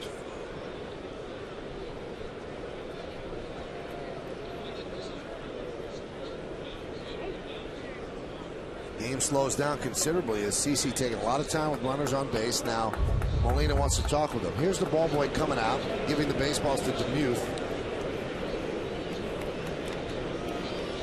Now CC had the ball. You see the umpire there waving that it was. Immediately he said time, but I was looking when the ball boy was running the balls out. He never called time. Well, it's a foul ball. He's going to get some new balls, home plate umpire Dana Demuth, but does CC Sabathia get on the mound and reestablish he's ready to go? Runners go. Throw to second. Not in time. Double steal. Well, that is what the Angels do. So now the tying run is at third. Go ahead, run at second. Torrey Hunter gets a great jump. Napoli at first follows his lead. Jose Molina goes to second base, does not have a play on either. We talked about it last night. Napoli's job, his only job there is to read Torrey Hunter, because Torrey Hunter, for the most part, is on his own as a base stealer. So you get a good lead and you just read that guy ahead of you.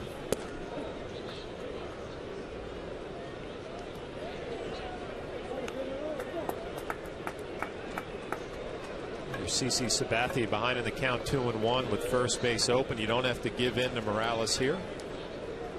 Flash, when you're catching there, you see Torrey Hunter. Do you know he got that good a jump, or you might before the play said I'm going to second?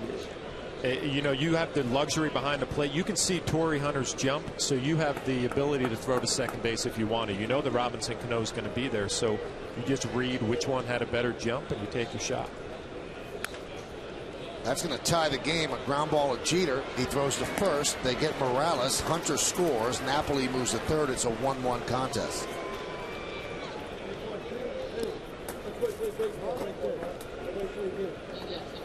This copyrighted telecast is presented by authority of the New York Yankees and may not be reproduced or retransmitted in any form. And the accounts and descriptions of this game may not be disseminated without the express written consent of the aforementioned New York Yankees.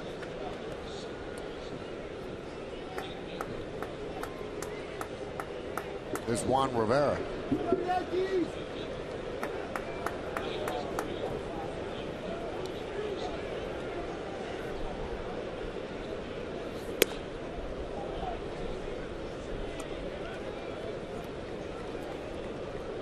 So the error by Jeter looms very large because that ground ball would have been the end of the inning. So the run is unearned, but Sabathia really doesn't care about that, just that the lead is gone.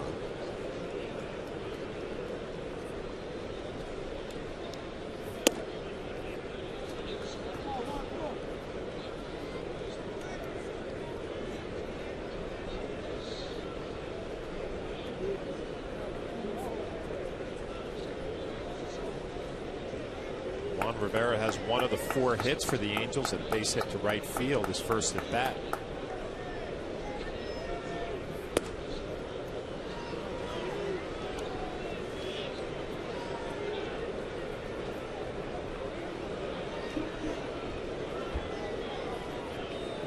Sabathia is about to throw his 98th pitch.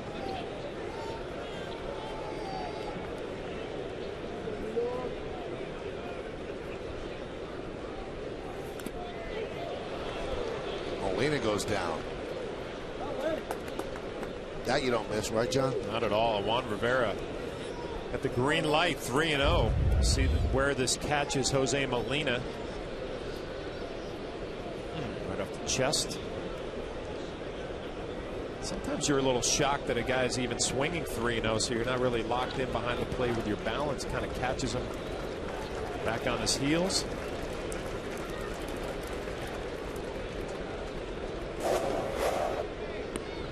You wear sunglasses when you caught? A few times, but it was tough, you know, on a hot day and you get going, perspiration, it's tough to keep those things clean. Always such a depth perception was just a little off when he wore those glasses. I couldn't do it. I was really amazed when people hit with them. That one's drilled to center field. Gardner back. He has room. And right on the lip of the warning track for the final out of the inning. But the Angels tie the score, 1 run, 1 hit, 1 big error, and 1 man left. We go to the bottom of the 6th. A lot of ones, 1-1.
Today's Toyota text poll, the question once again, which player lost to either free agency or injury do the Angels miss the most? You've been texting to 58772, a tough one here.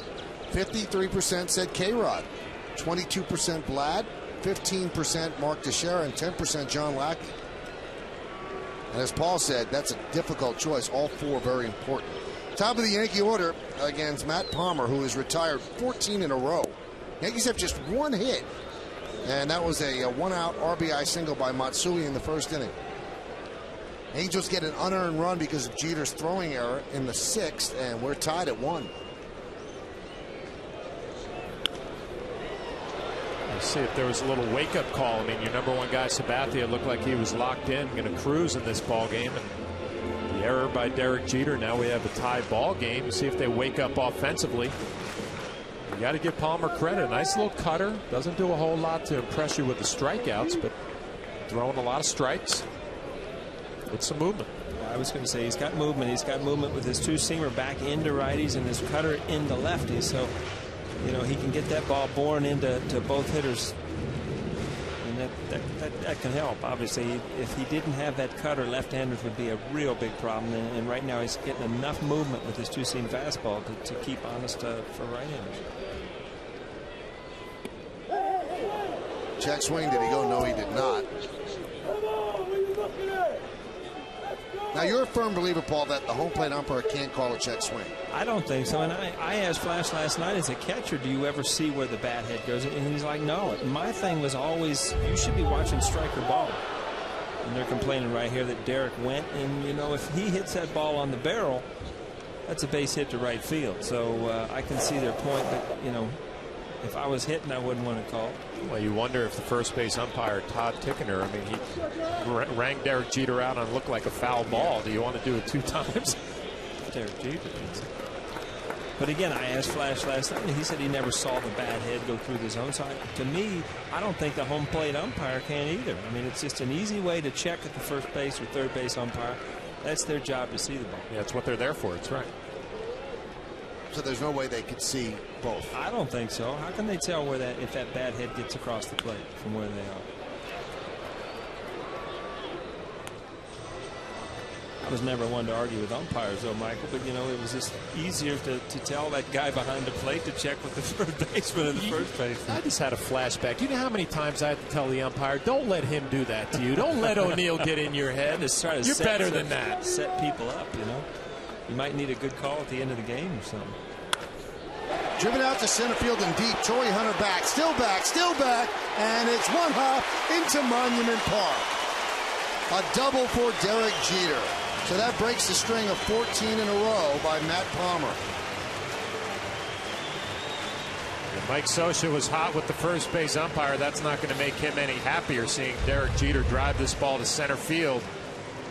We'll take a look at it. It's in. It's up a little bit. Good extension. Torrey Hunter playing shallow, and Derek Jeter makes him pay. My question right there, you know, in a 1-1 game, late in the game, you know, it's almost your responsibility as an outfielder to have nothing go over your head unless it goes out of the ballpark. And Torrey Hunter, I mean, obviously he's an unbelievable outfielder. But to give up a double there that hit on the warning track, that's kind of tough if you're a pitcher. 8 straight Gold Gloves for Torrey Hunter. Here's Johnny Damon. Count 1-0 on him. He wants to pull the ball, get Jeter over the third. Palmer working him away. The count 2-0. Now Johnny has power to left center field, and you see where Hunter's playing him now. He's in shallow right center, and the left fielder's playing where a left fielder normally plays, so there's a lot of space there in left center.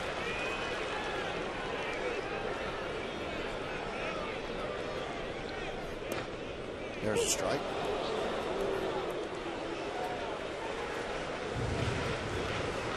Yankees 19 for the last 40 with runners in scoring position. Just a tick under 500 at 475. 78 pitches for Palmer, 45 strikes. And he does pull the ball. Nice piece of hitting there by Damon. Morales will touch up, and Jeter moves to third.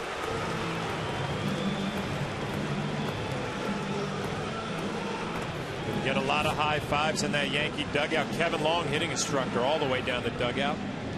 Nice job of situational hitting for Johnny Damon. Now Mark Teixeira. Situation, haven't been swinging the bat that well, but all you need is a sacrifice fly. The infield is going to be playing in. Nice position for Mark Teixeira to hit it. Yeah, this is a big at bat for him, and if you're, you don't want to get in a position you don't feel good, but you know this is a big RBI position. I don't want to get late in the count here where I give myself an opportunity to strike out. Look for something early in the count. Like get it out of the infield. Don't pull it foul. Put it in the outfield. And that's, as a left-handed hitter, I always thought it was easier to go up there looking towards center left field if I was just trying to get a guy in, because you get a pitch like that, the only thing you can do with it to hit it hard is to pull it foul. Infield is in. Upstairs.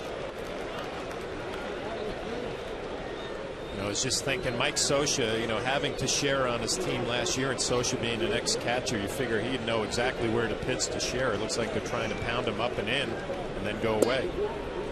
Teixeira this year has had 2 opportunities to bring a runner home from third base with less than 2 outs, and he's come through each time. Switch hitter batting from the left side against the righty Palmer. This would be his last opportunity in this at bat. If he didn't get a strike here, their chances are going to walk him. Popped up, shallow center, backing up Kendrick. And Hunter makes the catch as Jeter cannot tag. And some more boos for Mark Teixeira as the crowd's starting to get restless with his lack of production. 3 out of the 4 pitches were up and in. It's got to be by design. Mike Scioscia seeing Teixeira last year, and that's where they decided to go. A little bit of frustration. Torrey Hunter made the right play coming in from center field, able to get off a strong throw to keep Derek Jeter at third. Now, I noticed in that pitch, Napoli was standing up. Now, can a batter feel the catcher standing up and know that the pitch is going to be upstairs? Believe it or not, as a hitter, I don't ever remember looking where the catcher's talking. You don't peek back. You were taught not to peek back, because if the catcher catches you, you might get one at your head the next pitch. So you're so intent on focusing in on the pitcher, on that release point, that you don't really know what's going on behind you. So you don't even feel that he's standing. The only thing you do is, I remember Pudge Rodriguez used to hit his glove all the time inside, and it was almost like, all right, you're doing an inside, Pudge. That means you're going away. It just became a game. It's like, Pudge, who you kidding here? Here's Matsui. He's driven in the Yankees' only run. That was in the first inning. So now he's got a runner at third. The infield backs back up. 2 outs. Matsui has a 12-game hitting streak. And the pitch upstairs. Vastly different game than last night. Yankees had a 4-0 lead. They trailed 9-4. They came back and won 10-9. This one, not much offense.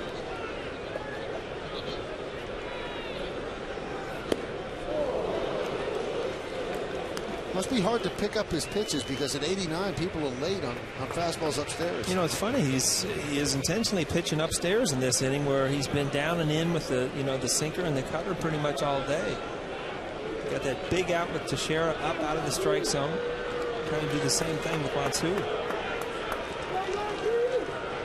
Now can he go back down? Matsui has 11 RBIs this season. 5 of them have come with 2 outs. That's a good combination. I mean, change eye levels. You throw one up at Hideki Matsui's eyes. He swings through it. Then you go down with a curveball. Now you have some options.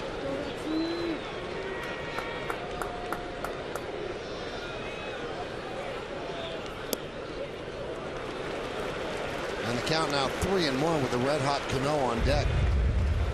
I'll tell you what, John, he hit his target. He just Matsui's kind of zoning in on the strike zone now and not leaving. And when you throw a pitch up like that, you're not really looking to get a strike called. You want to swing at it. And that little cut at the end has got to be making the difference why the hitters are late. And also, if you stand up, even if the guy hits the target, the umpire's not going to give you the call because you're standing up. I'll tell you what, that's a nice pitch there. A 3-1 curveball. You just drop it in for a strike. Hideki Matsui thinking he's probably not going to get something to hit. He drops in a 3-1 curveball for a strike.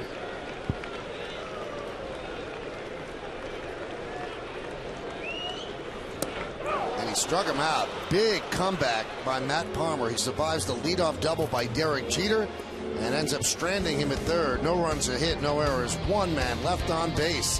We'll cut to that one as we go to the 7th. It's a 1-1 game.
Pitch, a fastball up, another fastball up.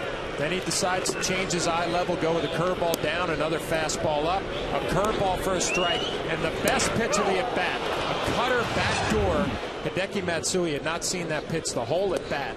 A big strikeout. You know what was tough there is he wasn't afraid to intentionally throw a ball to set up a pitch late, and he got away with the swing out of the zone early in the count. You know, once in a while as a hitter, you'll watch a replay of an at bat and just realize that the pitcher did a good job, and that's one of them right there. Count 1-1 on Brandon Wood.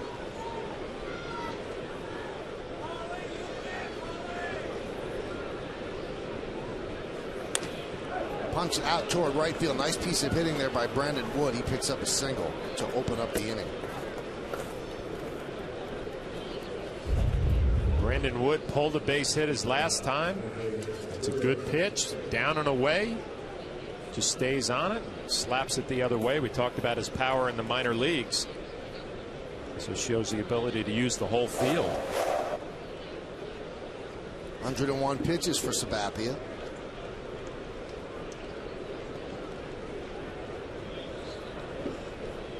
Third straight inning, the Angels have had the leadoff runner on.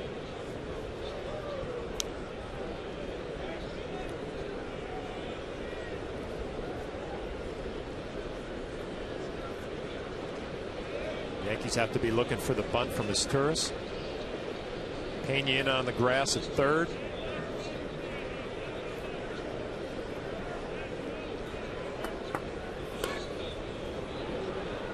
And a foul bunt.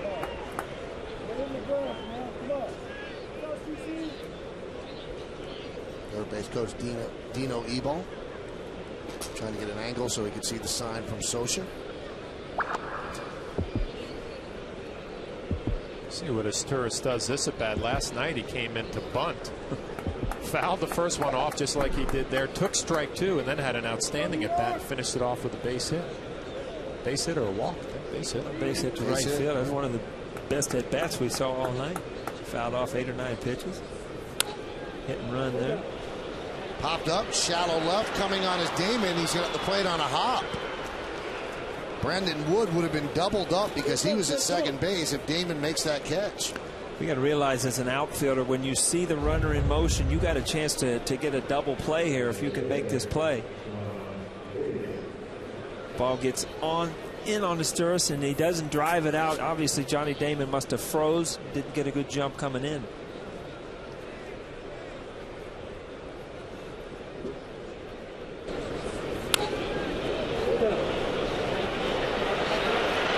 He's definitely doubled up if that catch is made. But the catch was not made. It dunked in, so a single for his Sturris. Now remember, if this game gets down to a battle of the bullpens, neither bullpen really distinguished itself last night. The Angels bullpen's the worst in baseball right now, and the Yankee bullpen's starting to get busy. You got to, you know, as CC Sabathia, you're in a frustrating position because you've thrown the ball well all game. Offense really didn't help you out. Now you're in a position to either get a loss or get a no decision, and you got to fight to get through this inning and give your team a chance to go ahead. Sean Figgins with a foul bunt.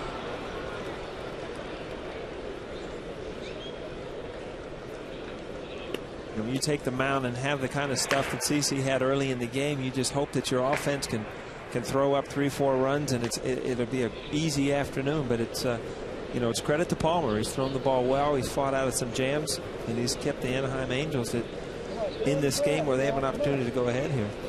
Saw Albaladeo throwing for the Yankees. He actually got the win in last night's game. He pitched the 1-2-3 ninth inning. Yeah, when you find yourself in a ball game like this, you start questioning, well, is it the Yankee offense kind of going through the motions, or is it Palmer? And Palmer's been better than advertised, obviously. Good cutter, locating it, getting ahead, throwing a lot of strikes. It's like a perfect bunt for Figgins. The sacrifice has scored 2-4 as Cano took the throw. And Figgins had only 2 sack bunts last year, but he lays down a beauty here right now, and the Angels' second and third one out. It is a beauty. You get it right out in front of home plate. It reaches the grass. It's an easy play for Jose Molina. Figgins runs well, but that ball wasn't too far out into the grass, so a nice play by Molina and a nice bunt by Figgins.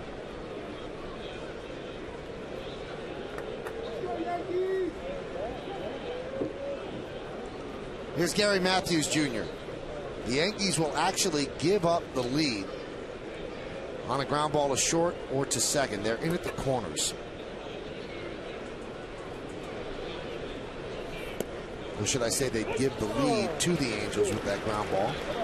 Tell you what, you know, Anaheim's not playing up to par. They've had injuries. They're off to a start that they're not accustomed to. But, you know, to watch them and watch them play every day as a baseball fan, you really have to enjoy what they do. They bunt, they steal, they do what they used to do in this game 20, 30 years ago to win baseball games. Some people compare it to almost watching like a basketball team that presses constantly 94 feet. They're going to make you make mistakes because they constantly press the action. We saw a suicide squeeze bunt last night to add on another run. I don't know if they're going to do it with Matthews here, kind of a free swinger. The 0-1. 1-1. CC Sabathia, you're looking for a strikeout right here. I mean, this is you're got Albaladejo warming up in the bullpen. You're pretty much thinking, this is the end of my ball game. Whatever I have left in the tank, I have to let it go here, try to pick up a big strikeout. You see Matthews, the way he took that ball, he's just anxious. I mean, that ball was a foot over his head, and he almost offered at it. So I don't know, as a pitcher or a catcher, you see that, but you know that if you get ahead of him in a strikeout situation like you are right now, that you've got a good chance of striking him out, because he's just, you know, you get anxious as a hitter to try to do too much. CC drops that slider in there. Yeah, if you're CC now, you got a couple of shots not to throw anything around the plate. Try to make Matthews chase either down and in or up out of the strike zone. And now the infield coming in. Tony Pena saying maybe to play halfway.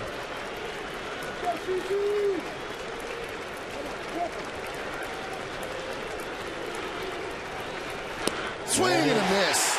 Went upstairs 98 miles an hour as CC reached for something extra and got it. You could tell early in this at bat that Gary Matthews is just out of his comfort zone and just trying to make this thing happen. And you're getting a strikeout count. Sabathia and Molina on the same page. Get that strikeout without even throwing a strike. Boy, we've been asking, well, where's that velocity? Well, there it is. Obviously, he's got it. He saves it for moments like that. So with the 111th pitch of the day, he throws 98 miles an hour. Here's Howie Kendrick.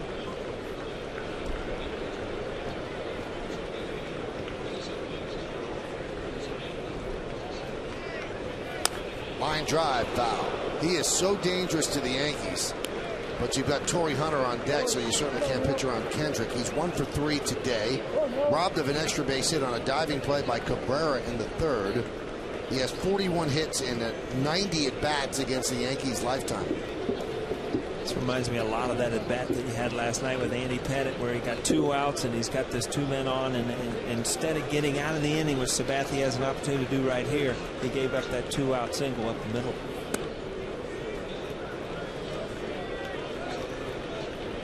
It's a tough situation right here with 2 outs. I mean, Kendrick, what is he, 6 for 9 now, I think, off of CC Sabathia. You have Torrey Hunter on deck, who obviously has the big reputation, but CC has done a nice job with Hunter. But you definitely do not get in a situation where you give in to Kendrick here.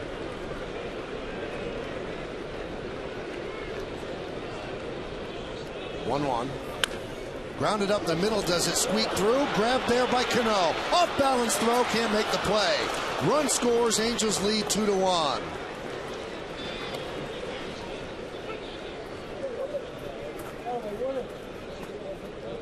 You see total frustration on Sabathia's face, and I've said it over and over again. The best way to drive people in from third and second is get the ball past the pitcher up the middle. Keeps you in there on everything. You don't give away the outside part of the plate. Sabathia knew right when it got by him he had a chance to get out of this inning, but once it got by him, Kendrick was going to be safe. 7 for 10 now off of CC Sabathia. Amazing. Here's Torrey Hunter. He is 0 for 3, but scored a run, reached on a fielder's choice in the 6th.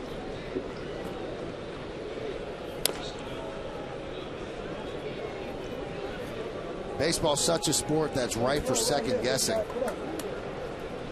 Because Kendrick got the hit, and because Torrey Hunter doesn't hit Sabathia well, and he's handled him today, you go, well, why did you pitch around Kendrick? But CC Sabathia thinks he could get Howie Kendrick out. You know what? Kendrick didn't smoke that ball. I mean, it was a ground ball up the middle. Like Paul said, you get it past the pitcher, you have a chance. So, I mean, it's tough to second guess that. He made a pretty decent pitch, and Kendrick hit it in the right spot.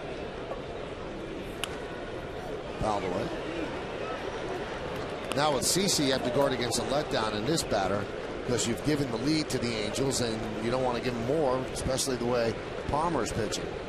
Interesting to see what Palmer does with a lead. I mean, sometimes even if you're down 1 run, you go out there and you stay in your rotation. All of a sudden you get a lead. It's like you try to change things and hold that lead and see how he goes about pitching to the Yankees next inning.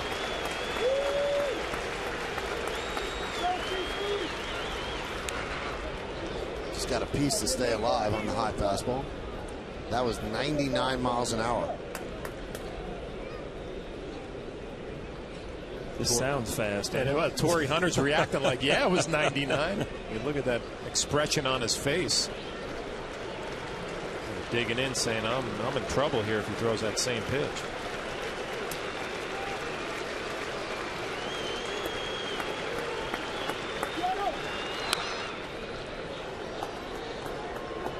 To an off-speed pitch. We haven't said this much today, Flash, but he got away with one right there. That was a breaking ball that kind of hung out over the plate. And those are the pitches you can really get hurt with. It kind of stays in the strike zone for a long time.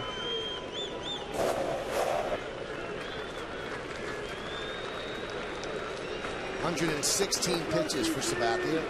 77 of them strikes. The 0-2. 1-2.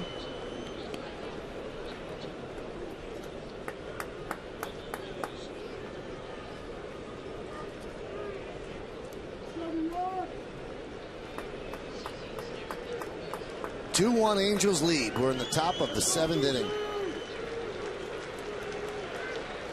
Remember, the Yankees trailed 9-4 going into the bottom of the 8th inning yesterday, but you don't want to make a habit of coming back.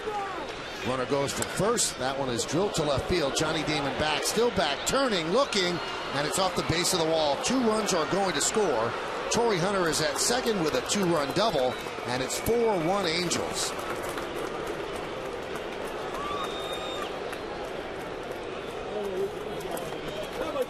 Well, Michael, you talked about maybe a letdown after that infield base hit. It's a first pitch changeup fouled off.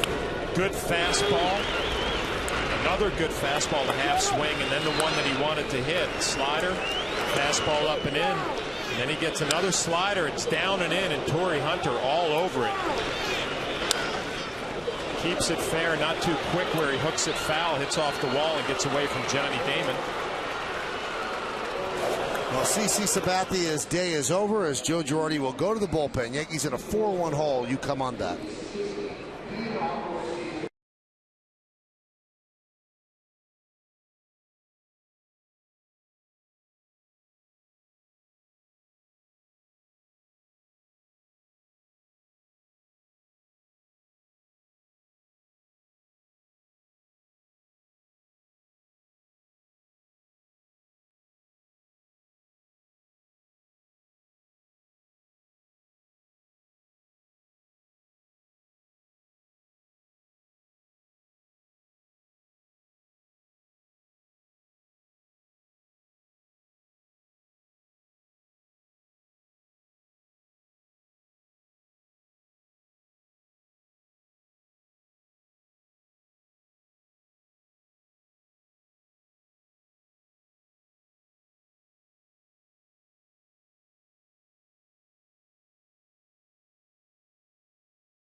Bullpen brought to you by AT&T. Your world delivered. And the call to the bullpen brings in Jonathan Albaladeo with a runner at second and 2 outs. Yankees down 4-1. Albaladeo picked up the win yesterday. Those are his numbers: 13 hits in 12 innings, 4 walks and 5 strikeouts.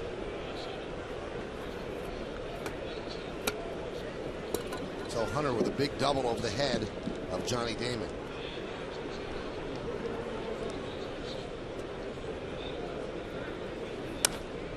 Line drive to left center field. It is a base hit on the bat of Napoli. Scoring easily is Hunter. Napoli picks up an RBI single. It's 5-1 LA. Napoli not wasting any time against Albaladeo. See Matt Palmer in the dugout appreciating the runs. His first pitch looks like a fastball and just drives it into left center. Scoring Torrey Hunter. Back-to-back nights that the bullpens come in. First pitch fastball, giving up big hits. Gary Matthews last night with a run clearing, or that base clearing triple. Runner goes, throw to second. Beautiful throw by Molina. Gunned down as Napoli. So they take the bat out of the hands of Kendry Morales, but not before. The Angels break a 1-1 tie. They score 4 runs on 5 hits. No errors and nobody left. A good throw by Jose Molina at the end of 6.5. Time for the 7th inning stretch. Yankees trail this one 5-1, but we stay here at the stadium to honor America.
Well, thank you, Nancy. As we go to the bottom of the 7th, you have to wonder, do the Yankees have another rally in their bones as they trail 5-1? Yesterday they did. They were down 9-4, came all the way back to win 10-9. Matt Palmer still on the mound. And Cano grounds one up the middle. Stopped beautifully by Kendrick. And he fires to first to take a base hit away from Robinson Cano. Beautiful play by Howie Kendrick. Well, Howie Kendrick doing it all. Gets a big base hit with 2 outs against Sabathia, and then makes a nice play going to his right. The backhand up to his feet quickly, and the strong throw to get Robinson Cano. Well, we've talked a lot about him in this series, the numbers that he has against the Yankees. The Angels just hoping to keep him healthy all year. You see Palmer out there, and if you think about it, you know, Palmer's probably, this is his biggest moment probably with the Angels, maybe in his big league career. I mean, you're winning a 4-run game or a 4-1 game in Yankee Stadium. 5-1. Lost a run there, Mike. But you're right. The thoughts start creeping in your head. You know what? I'll get a couple outs here. I'm through 7. You know, I could get a big league win in the new Yankee Stadium. You know, when the Angels got here on Thursday, I had early BP. And Kim Jones told the story on the pregame show where he was taking pictures during early batting practice. And then he was asked afterward, are you going to be nervous? Are you going to be overwhelmed? And he's a 30-year-old rookie. He said, I left my nervousness in places like Hagerstown. And so far, he hasn't shown any nerves whatsoever. I was talking to Rex Hudler, one of the Angels broadcasters. He said, Matt Palmer is pitching for his life. He said, when these guys start coming up the DL, you know, his major league career could be over. But if he keeps pitching games like this, he'll make them reconsider as Melky Cabrera picks up a single up the middle, extend his hitting streak to 7 straight. And it's not going to take long for that bullpen to get up. Mike Scioscia knows where this kid is, knows where this game is. And you see Melky going right back up the middle, right through the wickets. Yeah, but is it that easy if you're Mike Scioscia? I mean, you've seen your bullpen blow up time after time. There's Hud, the wonder dog. But you've seen your bullpen blow up, and you got a 30-year-old rookie out there who's dominated for 7 innings into the 7th inning. Might stay with him a little bit longer. There's Jose Arredondo. You know, Rex Hudler was on the BP show with Kim Jones. And I think he actually frightened Kim with his energy. Kim had never experienced anybody with that sort of energy. There, he knows on TV again.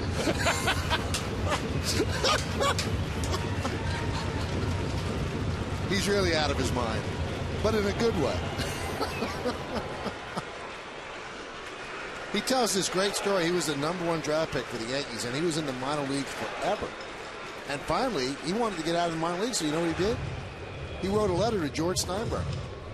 He said, you know, you wasted a first-round draft pick. I've had good years in minors. You gave me a chance. And George Steinbrenner wrote him back a letter, and then he actually got called up, but then he got traded. Molina takes a pitch inside, and he says that the letter from the Yankee owner, George Steinbrenner, is something that's framed in his office as one of his cherished possessions. He was, I mean, you always knew when he was in the game. I mean, if he was playing shortstop in Anaheim, you know, you'd run down there if you're on first base and say, you know, Hud, I'm taking you into left field. And he'd look at you right in the eye and, I like it. I like it. So you think, this guy is nuts, man. So he was like that when he played. This is not like a broadcaster. It's not anything he acquired after his career, no. I like it.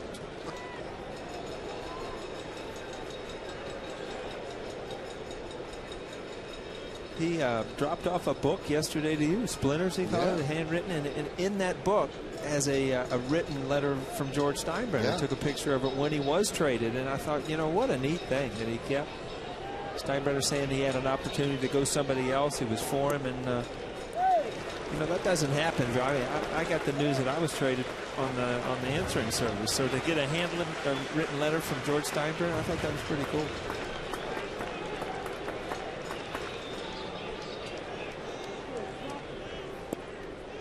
And with the 100th pitch, a strikeout, the last line of the letter, I wish you all the good fortune in the world to your new career, and I hope you will always remember the Yankees. Best, warmest regards, George M. Steinbrenner III. Pretty neat, right? Yeah. And Molina works a walk, so Matt Palmer not handling Prosperity very well, and this has to be a scary walk for Mike Scioscia because he knows he's going out to a house of horrors right now.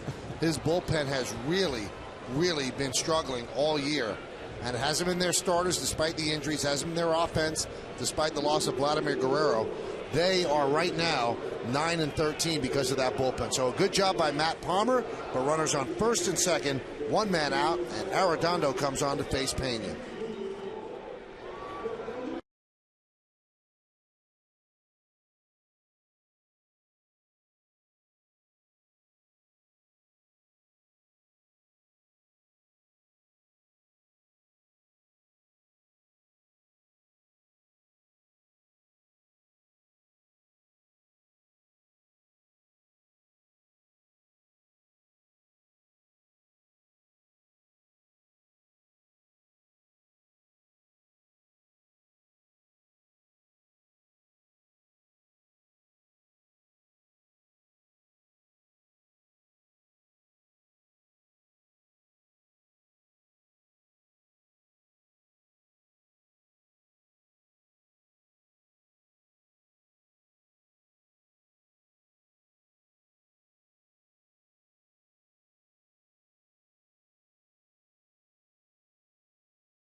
Newman will give you all the highlights and analysis from this game against the Angels, and Kimberly Jones has post-game quotes from the clubhouse. It's the WB Mason post-game.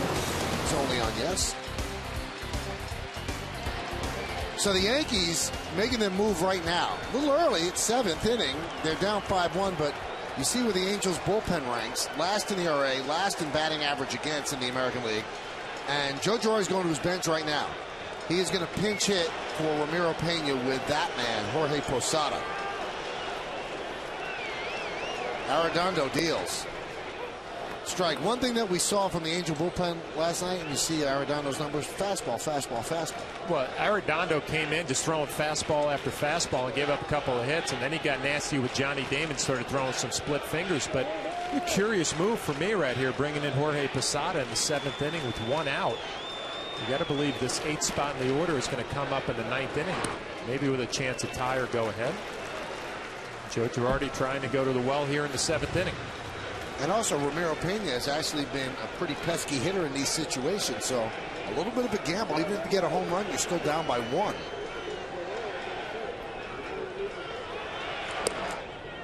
Strike. As a pinch hitter in his career, Posada, 229 hitter. 24, 231, I'm sorry. 24 for 104, 3 home runs.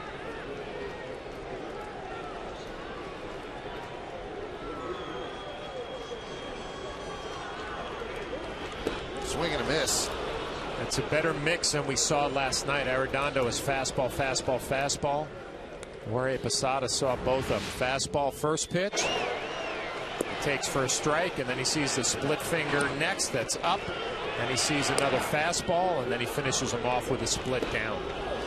And the split down is the one that he's going to get a strikeout. That ball just disappears, and you look on TV and think, how can you swing at that pitch? But you see the arm speed, you see the release point, then all of a sudden that ball just dives out of the hitting zone.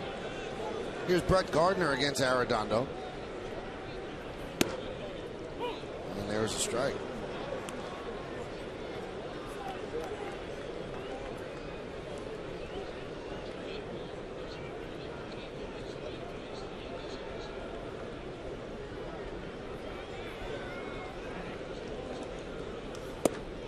(2-0). And you say what you want. You look at CC Sabathia's numbers for today, and it's not even close on what he was. He gave this team every chance to win this game. He was absolutely dominant for the first 5-6 innings. And all of a sudden you put him in a position where if one mistake can lose the game. And you know, the Anaheim Angels have good enough hitters to get a couple big hits, and then you look up at the board and it's 5-1. CC Sabathia had great stuff today. First 5 or 6 innings, you got to put the Anaheim Angels away offensively when your pitcher's that good. And you could talk about his last start. He lost in Detroit and had an outstanding ball game through 8 innings, 99 pitches, and really threw the ball well. So back-to-back starts, he's had good stuff. Might come out empty-handed.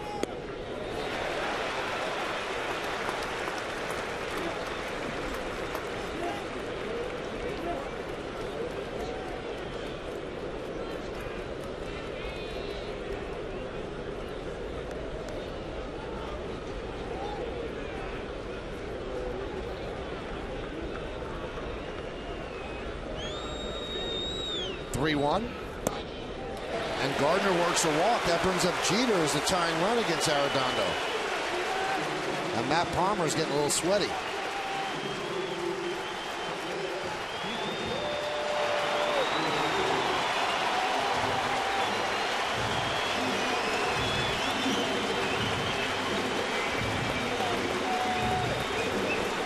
Look at the numbers with the bases loaded. Just the 1 grand slam, but 68 for 189. You've got Melky Cabrera at third. Jose Molina is at second. And Brett Gardner at first.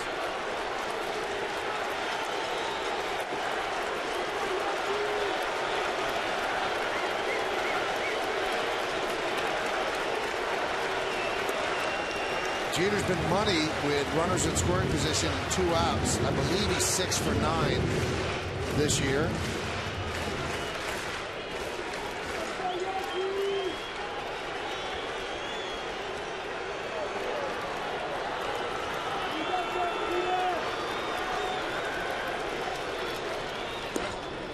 Strike.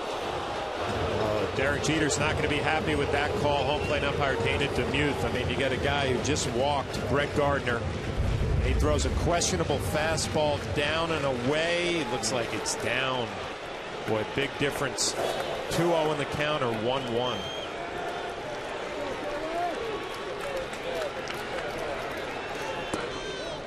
That one missed outside. Almost the same spot. It was actually a little bit better, to tell you the truth. It's just, I don't know if you're an umpire and you know that you missed a call and you're getting that borderline, you're going the other way with it. But, you know, right now, Jeet's put himself in a good position ahead in the count where he kind of gets away from that spook finger fastball, can look dead fastball. 2-1. Right back off the glove of Arredondo. Scrambles after it, and they just get Jeter for the final out. So Jeter just nabbed that first to end the 7th inning, and the Yankees will leave the bases loaded, much to the delight of Matt Palmer. Jeter goes right up the middle. Arredondo knocks it down, scrambles after it, and gets the out at first. No runs a hit, no errors, and the bases left loaded. Palmer loves it. We go to the 8th.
to vote along with the three of us here in the booth for the Chevrolet Player of the Game. Text your vote to 58772, and today's candidates are number 1, Torrey Hunter, number 2, Matt Palmer, number 3, Mike Napoli, and number 4, Howie Kendrick. Vote now, make your voice heard. Standard text messaging rates apply.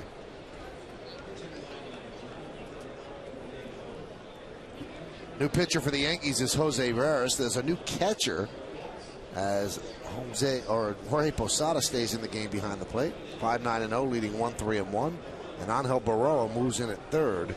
So Baroa will bat in Molina's vacated spot. So he will hit 7th, and Posada remains in the number 8 hole. You see Veras' numbers.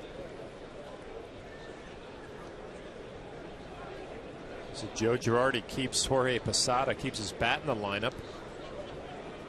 It tells me, too, that shoulder really is not an issue now to bring Jorge Posada, who's been sitting around all day, and then you bring him in to catch the 8th and the 9th inning. It tells me his shoulder is pretty much 100% ready to go.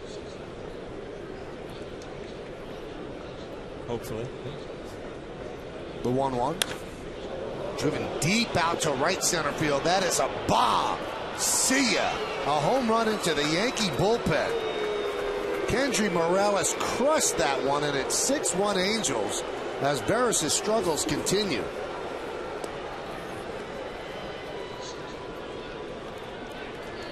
Michael, you said crush it. That had that sound right off the bat that you knew something was going to happen. I mean, it's just down and into a left-handed hitter. I don't know what it is about that flash, but it doesn't get to your glove very often, does it? Well, we've talked a lot about Jose Veras, and you need to pound the strike zone, challenge hitters more. Well, he challenged Morales. But like you said, that spot down and in went a long way.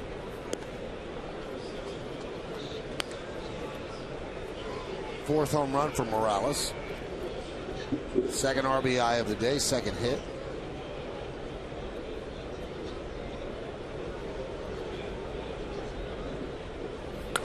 Veras has now given up a run in 7 of his last 9 outings.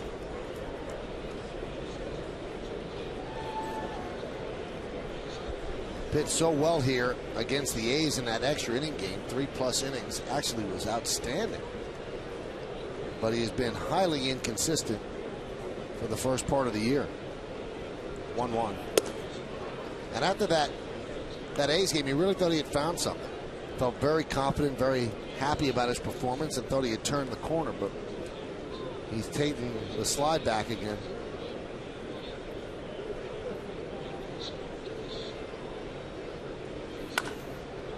High fly ball, right center, Gardner. 1 out.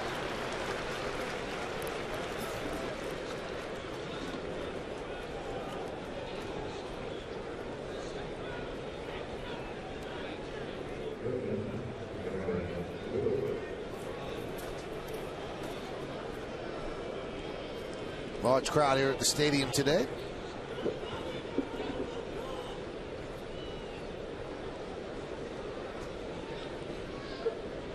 Beautiful Saturday afternoon.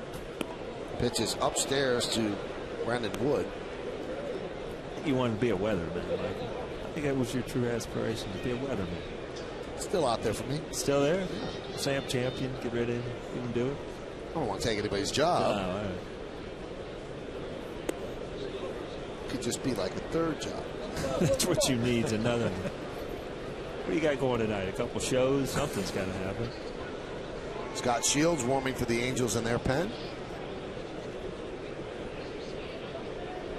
And Matt Palmer, usually you go down in ice, but he's watching the rest of this one.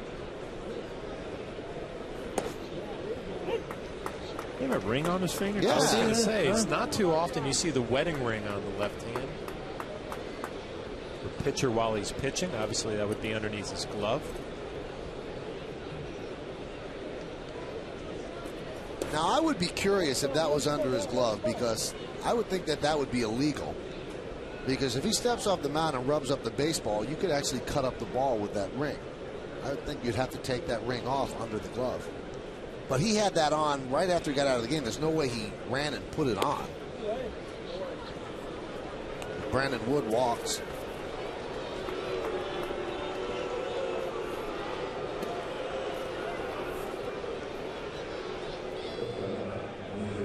Dave Island will go out and talk with Veras. I was wondering, when you look at jewelry and stuff, we would go in for batting practice, and Cal Ripken would be taking batting practice and ground balls with a watch on. I'm like, is that important that you know what time it is out here at shortstop? But he's Cal Ripken, so it was kind of a cool thing, you know? Well, Joe Torre used to manage the Yankees with a watch on in the dugout. Managing's a little different. I mean, you're not out there doing anything as far as, you know, taking ground balls and hitting and things like that.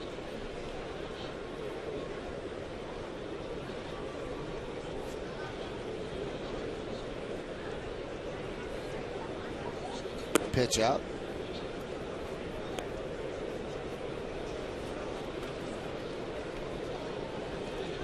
Tough to pitch out with a guy who has control problems. Yeah.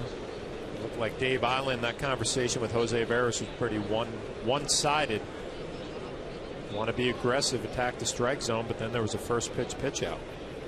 You know, Joe Girardi was asked before the game today about the struggles of his bullpen and, you know, what would he do? And he said, well, you know, I mean, we've got some arms down in the minor leagues, but we have to make it work with these guys. This is what we have to figure out, this group.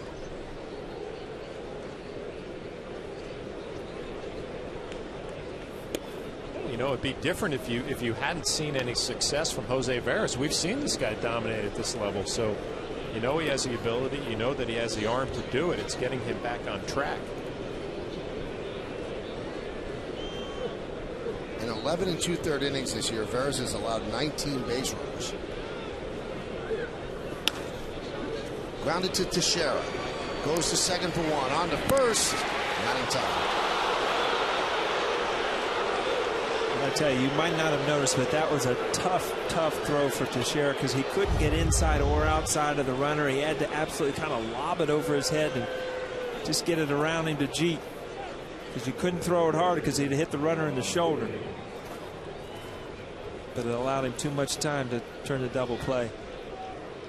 It just kind of had to lob it over him. The reason he couldn't get, because he kind of got down on his knee to get that ground ball. You know, if he's coming forward, then he can really take that inside lane. But that was a tough throw. Here's Figgins. Count 1-0.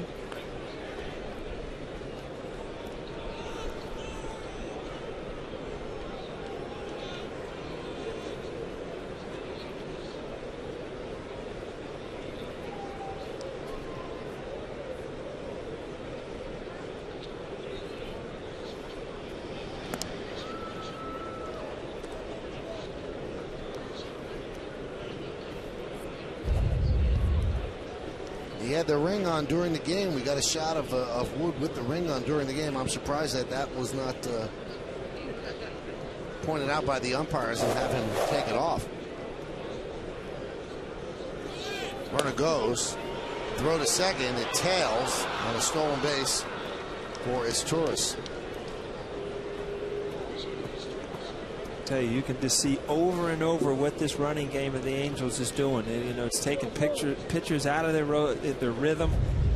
Everybody in the back of their mind knows this team's going to be aggressive and run it. And when you put pressure on the defense, you know, you see this. You see throws that don't end up, you know, on the money, and it just keeps things going.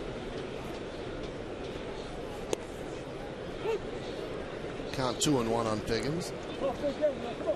6-1, Angels lead the Yankees. We are in the top of the 8th inning at the stadium. The Angels creeping up on the Rays for number 1 in stolen bases. And Joe Madden, the manager of the Rays, is a disciple of Mike Scioscia. Worked with him for a while. Actually worked at the Anaheim Angels system even before Scioscia got there. 31 years in the system and 10 years with Scioscia as the bench coach. I actually think he was the bench coach before Scioscia, because this is Scioscia's 10th year now. 3-1. And Veras doesn't seem like he knows where the ball's going. I mean, it's hard to pitch that way when you don't know where the ball's going. As Figgins walks. And Veras isn't a guy that you would say mechanically, you know, he's kind of all over the place. It's arms and legs, right. So it's There's a lot going on right there that has to be on time, and obviously he's out of whack a little bit right now. He's thrown 17 pitches, 12 of them balls. Breaking ball outside. Matthews today is 0 for 4.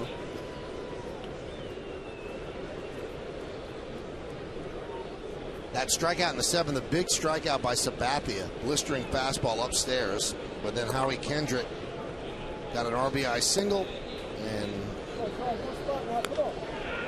the Angels broke the 1-1 tie. This almost just looks like a confidence issue where you see somebody just believing something good's not going to happen. I mean, you can't throw your fastball over, you go to your breaking ball, it's not going to work. You just got to hope that, you know, he gets mad enough at himself to prove that he can get people out again. Line drive and a foul ball. I've always found that something in this game, Flash, that other team will never feel sorry for you. So if you're out there feeling it for yourself, believe me, they're going to be digging in even more. Oh, and they can sense it too. You walk up to the plate, and you see a pitcher, the shoulders are shrugged a little bit, he's down on himself, you can sense it, and they just want to jump on you. Tomorrow afternoon on Yes, the Yankees finish off this 4-game set with the Angels. Coverage starts at noon with batting practice today in the Tri-State Ford pregame. Then Michael Kay, Paul O'Neill, and myself will have the call from the booth. Angels, Yankees. It all starts tomorrow at noon, only on Yes. Checked his swing. Did he go? No, he did not. We're doing this again tomorrow, Mike. Yes, we are. How do you like that?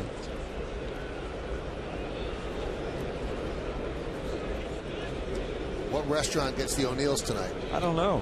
I think Mama's making plans as we speak. I guarantee you got big plans tonight. Saturday night, Manhattan, it's got to be, right? Huge. You know, my first priority, Paul, is to be ready for the broadcast tomorrow. Yeah, I'm sure it is. Yeah. When do you start getting ready? Like tomorrow morning, about 10:30?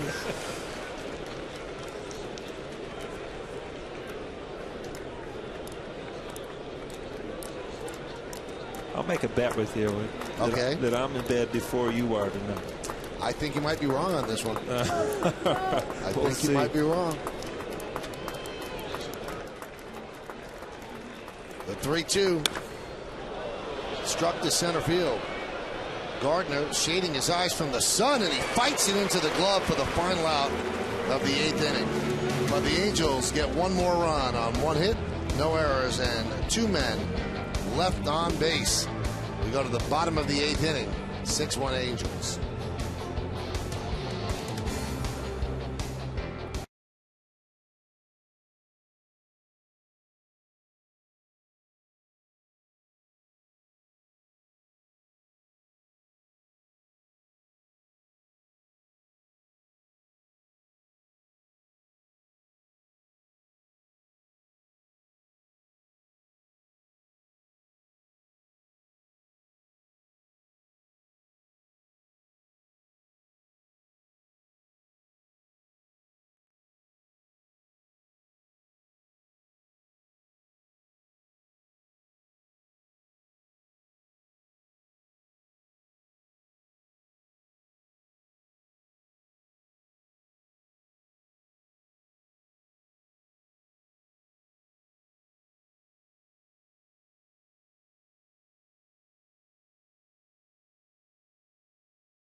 Game, and we just saw it. Let's see it again. Land Rover drive of the game just happened at the top of the 8th inning. Kendry Morales Be his 4th home run of the year against Jose Veras. Backs leg this one into the Yankee bullpen. 4th home run of the year. That is your Land Rover drive of the game. 420-foot line drive right there. Scott Shields pitches the 8th inning, and he deals a strike to Johnny Damon.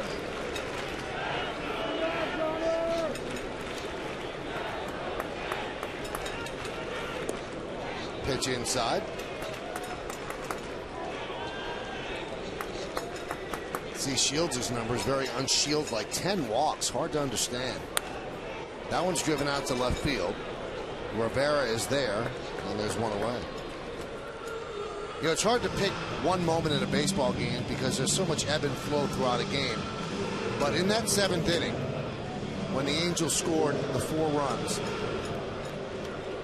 the ball off the bat of Meiser Astores that somehow dropped in front of Johnny Damon, that's a turning point. Because if he makes that catch with Brandon Wood running, it's a double play. There's no big inning. All likelihood, CC Sabathia doesn't get taken out of the game. And here's that play, and you wonder what happened to Damon on this play. He pulled up. As Teixeira bashes one to right center. Going back is Hunter, and he might the play right in front of the wall for the 2nd out. Teixeira's going through one of those times where he has good bats and make it out, and then he'll have a good bat in bad bats with runners in scoring position, and things just start compounding a little bit. You just hope that somebody can get in his head and make him realize who he is and what he can do, and get back into driving runs in. When you're struggling to hit a ball well like that, do you feel good about the at-bat, or are you saying, hey, I got to get a hit? No, when you're struggling and your numbers show you're struggling. Boy, Scott Shields didn't even work up a sweat that inning as Matsui hits a fly ball to Matthews. All 3 outfielders got a shot. 6 pitches. Yankees go down in order 1, 2, 3, and we go to the 9th. 6-1 Angels.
Geico, 15 minutes could save you 15% on car insurance.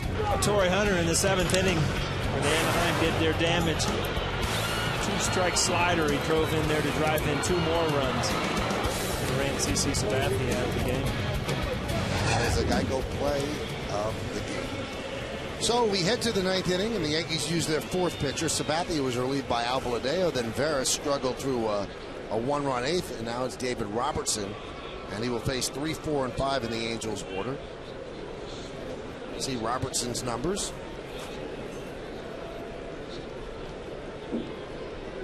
Got a very good breaking ball.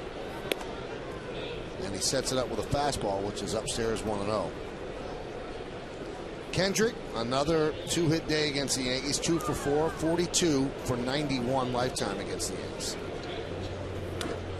Foul back.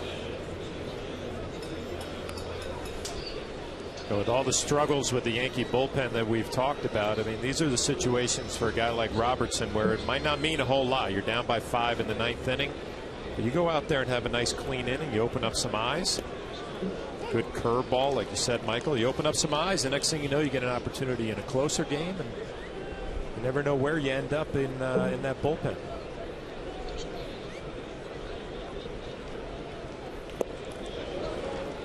Swing and a miss, and they get Kendrick finally. 1 away. Hey, Monday night on Yes, the Yankees look to even the score when they kick off a home series against the Red Sox.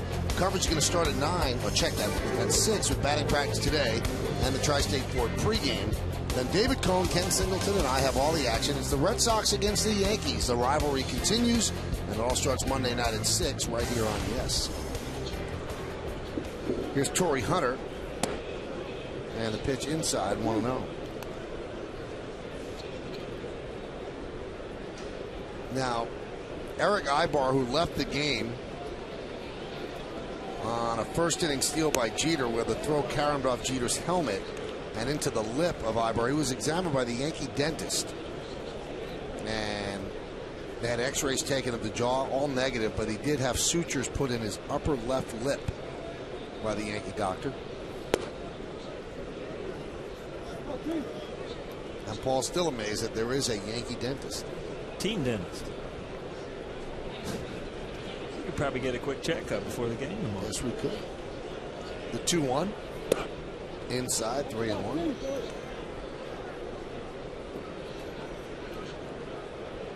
They like Robertson's stuff. Last 4 outings last year in the majors, 4 2/3 innings, 2 hits, 7 strikeouts, and walked 3. Popped up. Cano. Boy, is that up there. 2 away. Flash, you a horse fan? Today's the big day, isn't it? I'm not. My father-in-law's all over the race, though. He's a big horse fan. You, Michael? I like it. Do you? Yeah, I do. Although the favorite was scratched today in the morning. Now, when did you hear this? Driving in, I have a radio. Oh, no, sorry. See, when you do a big radio show, you have to be up on everything, Paul. You know? You know about the horses. Here's Mike Napoli. That big radio show is every Monday through Friday, 2 to 7 on 1050 ESPN New York. Just throw that in. Really? Yeah. I tell you, my wife and I went to the Oaks, which is the race right before the Derby. And the funny thing is the way they dress up for it. I mean, the horse race itself, I guess, you know, if you grew up being a horse fan, is an unbelievable event. But the dresses and the hats and the way people go about it, it's a big ordeal. Did Mrs. Neville O'Neill go with a big hat? No, but she enjoyed it. I mean, it's like playing dolls when you're a woman. You know, you go get to see everybody's dresses and hats. And do you have a mint julep? I tasted them. They're horrible. They're supposed to not be that great. And Napoli walks. Wasn't a big fan of the mint julep. Now, you went to the Kentucky Oaks, which is the day before the Derby. Right. You didn't go to the Derby? No, we didn't. Kind of like burying the lead there. What are you doing? Well, the folks that we went with were locals. And the locals all go to the Oaks. That's kind of like their Derby. It's like the big thing because the local people actually go there. And then they bring in, you know, all the big stars like yourself for the real deal. They shipped me out early, you know. Got to see the Oaks and went back to Cincy. Now, it's funny, that has always been one of my dreams, to go see the Kentucky Derby. I haven't been able to go yet. I'll get there, I hope. You will now. Why? You're in there. You just mentioned it. Yankees always seem to be playing the Red Sox on the first weekend of May. There's a strike.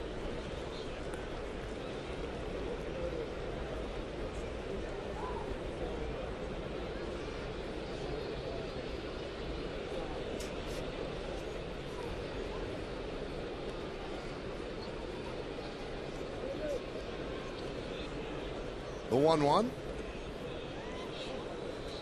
Count 2-1.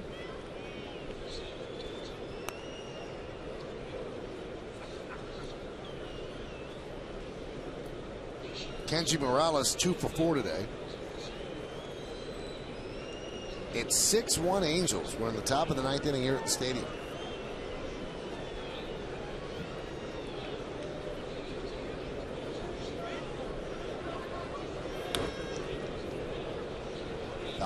You know, Robertson has one of those fastballs. It doesn't light up a radar gun, but it looks like it just plays a little bit harder. That was 87. He's hit 90.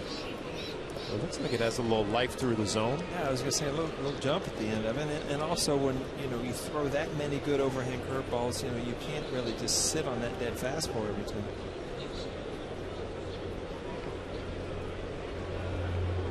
Two.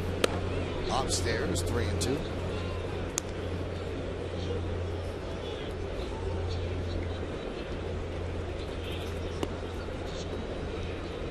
So that will release Napoli, who's been on base all 5 times today.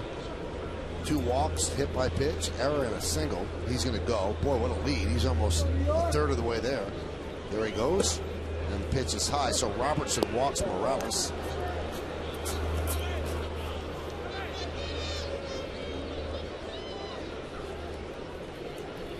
Hey fans, don't miss the WB Mason postgame coming up after the final out. Nancy Newman gives you all the highlights and analysis from this game against the Angels and all around the leagues. And Kim Jones has the postgame quotes from the clubhouse. It's the WB Mason postgame, and it's only on Yes. Remember, everybody, tomorrow the finale of this series. Phil Hughes against Joe Saunders will be on the air at 12 with the BP show. 12:30 is the pregame, and 1:08 will be first pitch. Pitch outside to Rivera.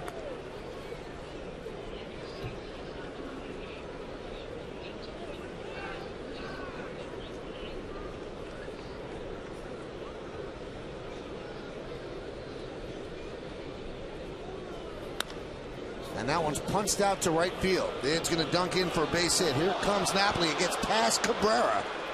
And 2 runners are going to score. So a base hit for Rivera and E9 by Cabrera. And it's 8-1 Angels. Michael, you said it was dunked in, and you watch this ball just hit and kick dead left. And as an outfielder, you got your momentum going, and it just really took a right turn in Melky's eyes. But I don't see that very often. Not much you can do as an outfielder. You kind of set yourself up in a straight line to make a good throw, and all of a sudden you don't get a true hop.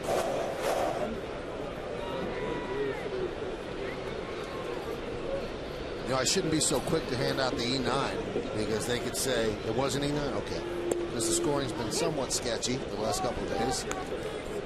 But Jordan Spreckman is the official scorer today.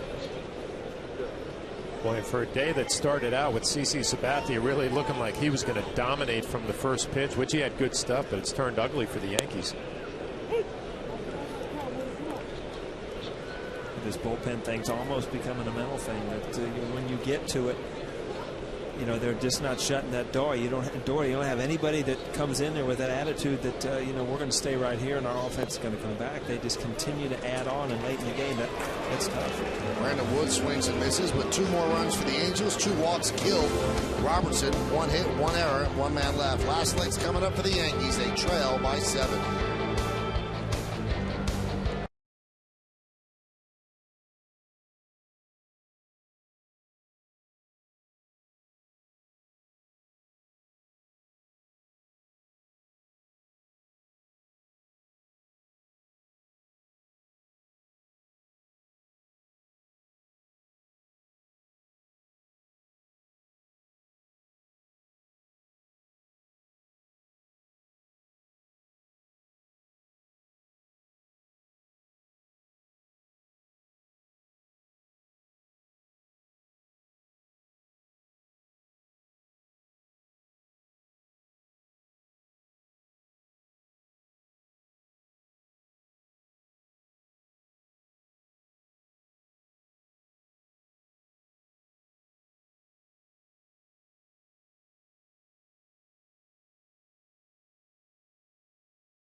player of the game is voted on by you, the fans, and the three of us here in the booth. Who is it, John? Your Chevy player of the game is Matt Palmer. He gave up 1 run. That was in the first inning against the Yankees. And then he got nasty after that. 6 1/3, only gave up 3 hits, a couple of strikeouts, but most important for him, he only walked 2. That's been his big problem in his minor league career, but he did not walk too many today. Had a big outing. He's your Chevy player of the game. Well, Mike Scioscia obviously does not have dinner plans in the city. He has Scott Shields warm up, and then he comes out to the mound to go to the bullpen. So Shields just threw 6 pitches in the 8th inning, but he wants them available, obviously, for tomorrow. So he will go to the bullpen to pitch the bottom of the 9th. Stick around.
With the Angels, coverage starts at noon with batting practice today in the Tri-State Ford pregame. Then me and Paul O'Neill and John Flaherty will have the call from the booth. Angels, Yankees, it all starts tomorrow at noon only on Yes. It should be me, it should be I, then I, Paul O'Neill and John Flaherty. I would never correct you on that. Well, you know what? You should. That was egregious. That was what? It was bad. Oh. Fernando Rodriguez will make his major league debut here at the new Yankee Stadium. So he's got to have some butterflies right now. He'll face Robinson Cano, Melky Cabrera, and Angel Baroa. Robinson Cano needs a base hit to extend his hitting streak to 19 straight. He was robbed of a hit, a diving play by Kendrick up the middle in the 7th inning.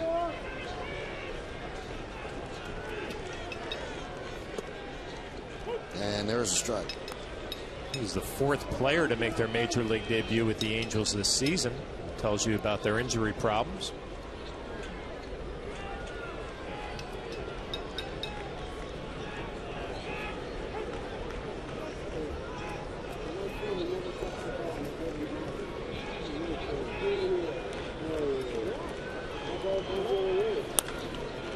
And it looks like Cano's 18-game hitting streak is over. 1 away. So he went 0 for 4 with 4 ground balls, 2 to second, 1 to short, 1 back to the mound. If you look back, Kendrick stole one from him, his 3rd at bat. So, you know, it's frustrating. You can tell that that's kind of weighing on him. But and that's what happens when you get in a game like this, where you look up, it's 8-1. You only got one thing left. You got 1 at bat. That's when those streaks and things start getting in your mind. Melky Cabrera with a base hit in the 7th extended his hitting streak to 7 straight. Hitting .321 off to a very good start. The Yankees have won 5 straight games at home, 4 straight overall. And those streaks seem as if they're about to be snapped to count 2-1.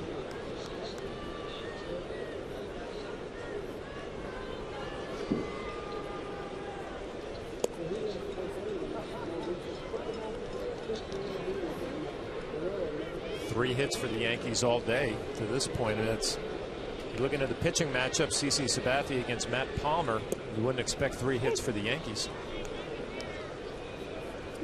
Palmer got it done with that cut fastball.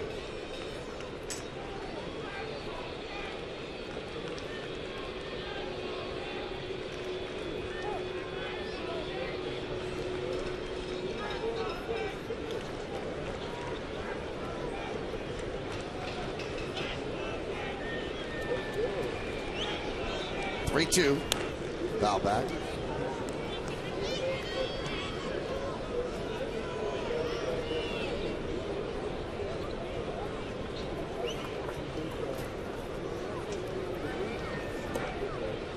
And a walk to Cabrera, so the Yankees have a base runner here in the bottom of the ninth.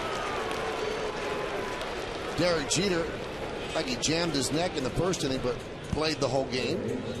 Actually picked up a double in the sixth inning, but a scary moment in the first inning. Ibar left the game with a fat lip, essentially. And Derek Jeter's been twisting his neck the whole day, but again, did not remove himself, so we'll see if he's in the lineup tomorrow. Here's Angel Baroa. Pitch upstairs. Another coming off the bench. Haven't had him back in a while. The first one's right at your head.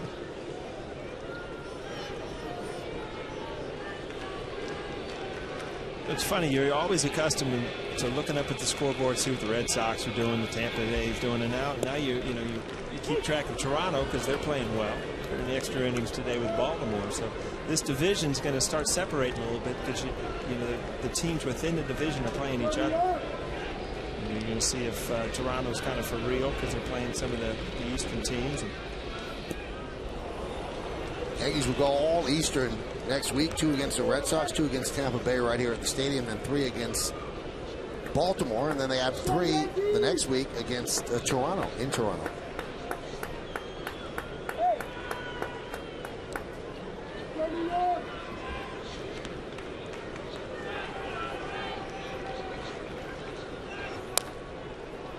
Golfed foul.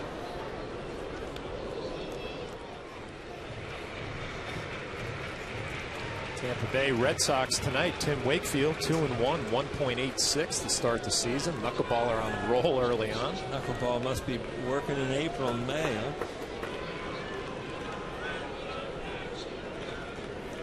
Swing and a miss. Weak hack there by Baroa, and the Yankees down to their final out. A lot of talk early on that Tim Wakefield might be the odd man out if John Smoltz comes back healthy. Daisuke Matsuzaka working his way back.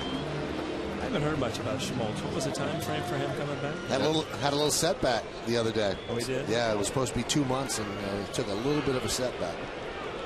As we were up there last week, they were really excited. Yeah. They had to hold him back. He was feeling so good. Here's Posada. Runner goes, and he'll take second on defensive indifference. See, the guy knows the horses. He knows everything going on with the Red Sox guys. Rehabbing. It's incredible. Tried to trick him, and he just threw it in your face. And he threw the defensive differential. What'd you call it? Defensive indifference. There you go. He threw that one at you to the same line. Jeff Weaver last night, he knew exactly where he was. Just got called up with the Dodgers. It's my job, John.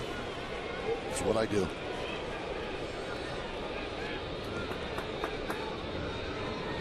I really don't have that much else going on, so. Is that right? Yeah. Boy, you are a true sports fan, aren't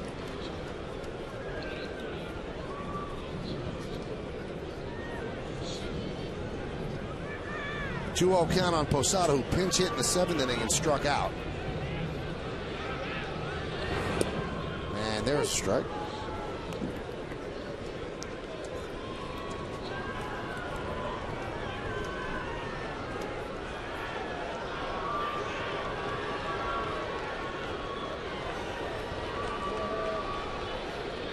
Runner at second, 2 outs. Yankees down 8-1, bottom of the 9th inning. And the pitch.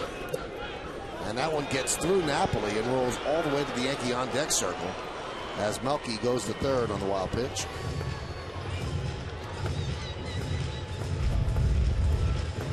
Looked like a changeup in the dirt.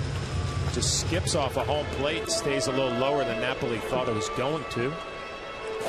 That one got Dana DeMuth on the left leg and kicked back. Rob Thompson, third base coach, talking things over with Melky Cabrera.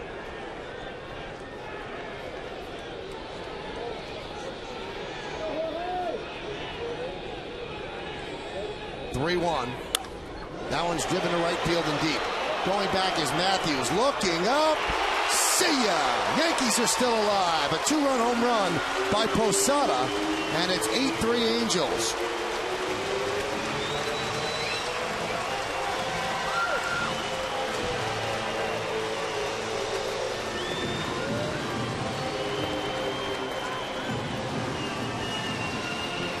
Jorge Posada had a two-run home run in last night's ball game, had the big game-winning hit. Thought he had a day off today.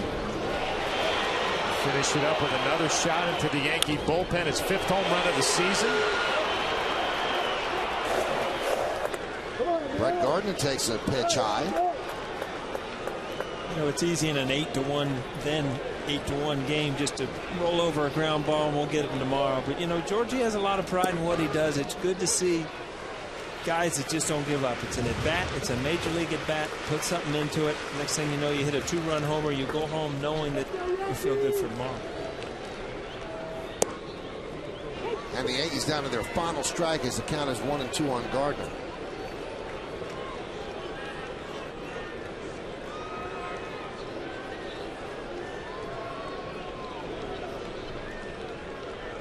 And the pitch.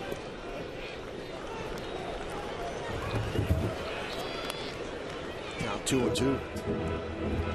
Fernando Rodriguez trying to close this out, his major league debut.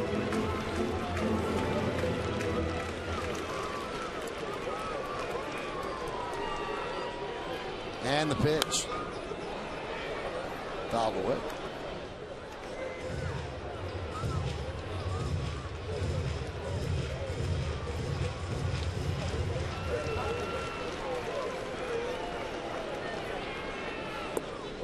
And the count is full.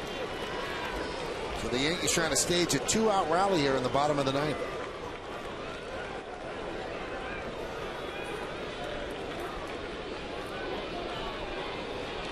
Gardner 0 for 2 with a walk today. The 3-2. Fouled away.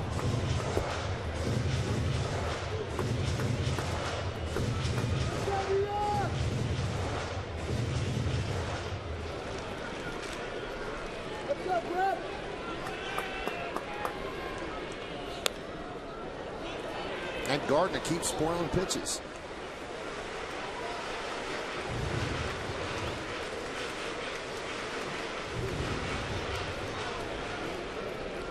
Mickey Hatcher sporting some funky shades. Kind of goes along with his personality. And another 3-2. Another foul ball.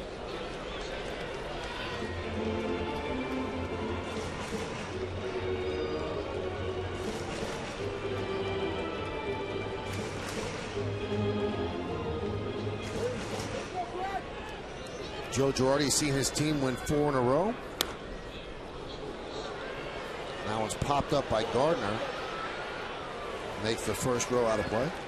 I guess, Paul, this is just like Jorge Posada. I mean, it's a 2-home run, feels good about himself, but 11th pitch of the at-bat coming up for Gardner. Try to put together a representative at-bat and take that into tomorrow.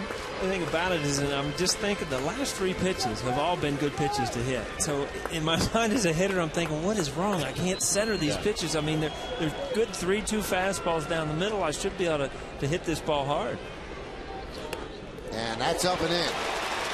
So Gardner, an 11-pitch at bat, works out a walk. And Mike Butcher, who's getting his running in this weekend, heads out to the mound.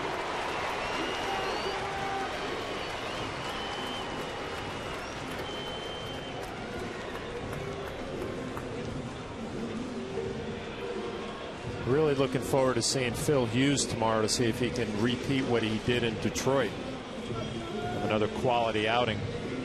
Mentioned earlier, he covered a lot of speeds in that ball game. Good fastball, nice little cutter that covered that middle 80s zone, and then that quality curveball. A lot to handle if you're a hitter.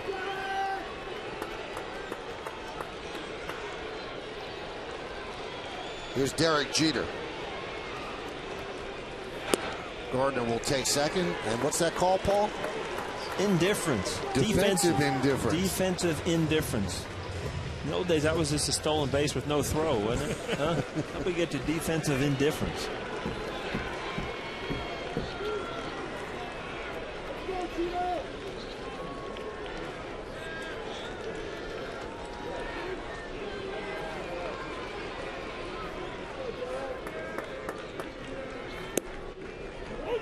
There's a strike.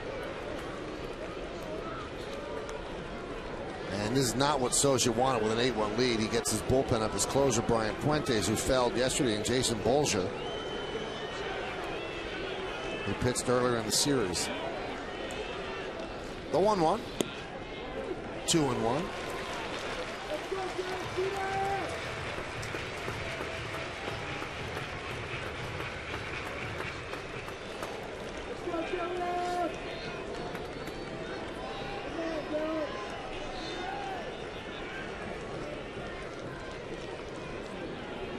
The 2-1. Driven out to right field and deep. Going back, Matthews. He has room on the track. He dropped the ball. He dropped the ball. Gardner scores. And Jeter will head to third on the 3-base error by Gary Matthews Jr. And the Yankees have a pulse. It's 8-4.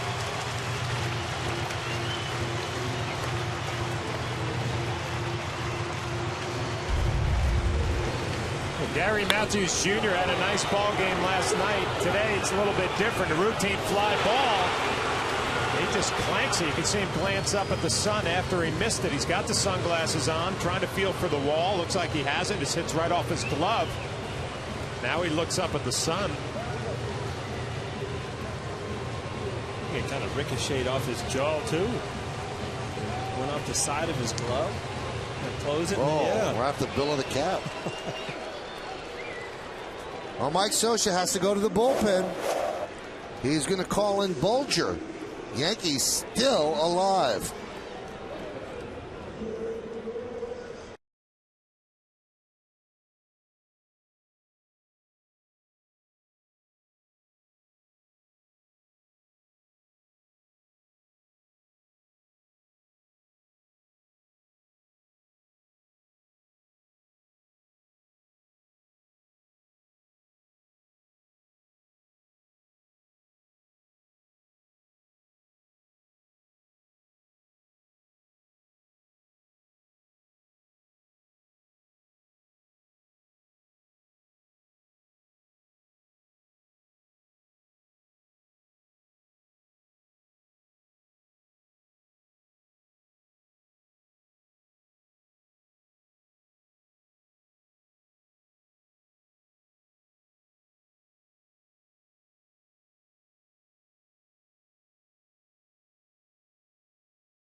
The Angels, Derek Jeter's on third. Yankees are trailing 8-4. Johnny Damon will come to the plate.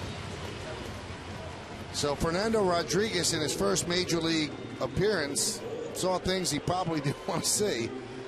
And Bolger doesn't want to see that ERA. 11 hits and 5 walks, 16 base runners in 7 2/3 innings. He threw 2/3 of an inning on Thursday, walked one and struck out one.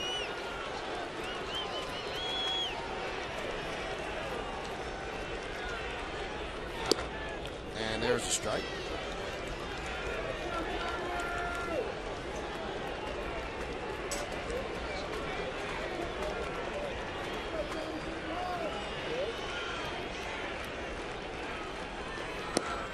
Breaking ball strike. Damon 0 for 4 today.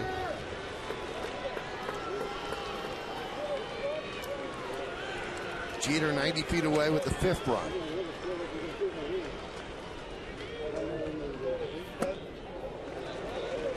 One and two.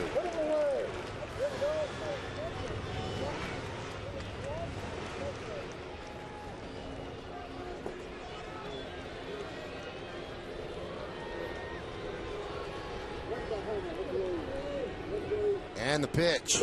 Swing and a miss, and that'll do it. As Bulger comes in to strike out Damon, and the Yankees fall short in the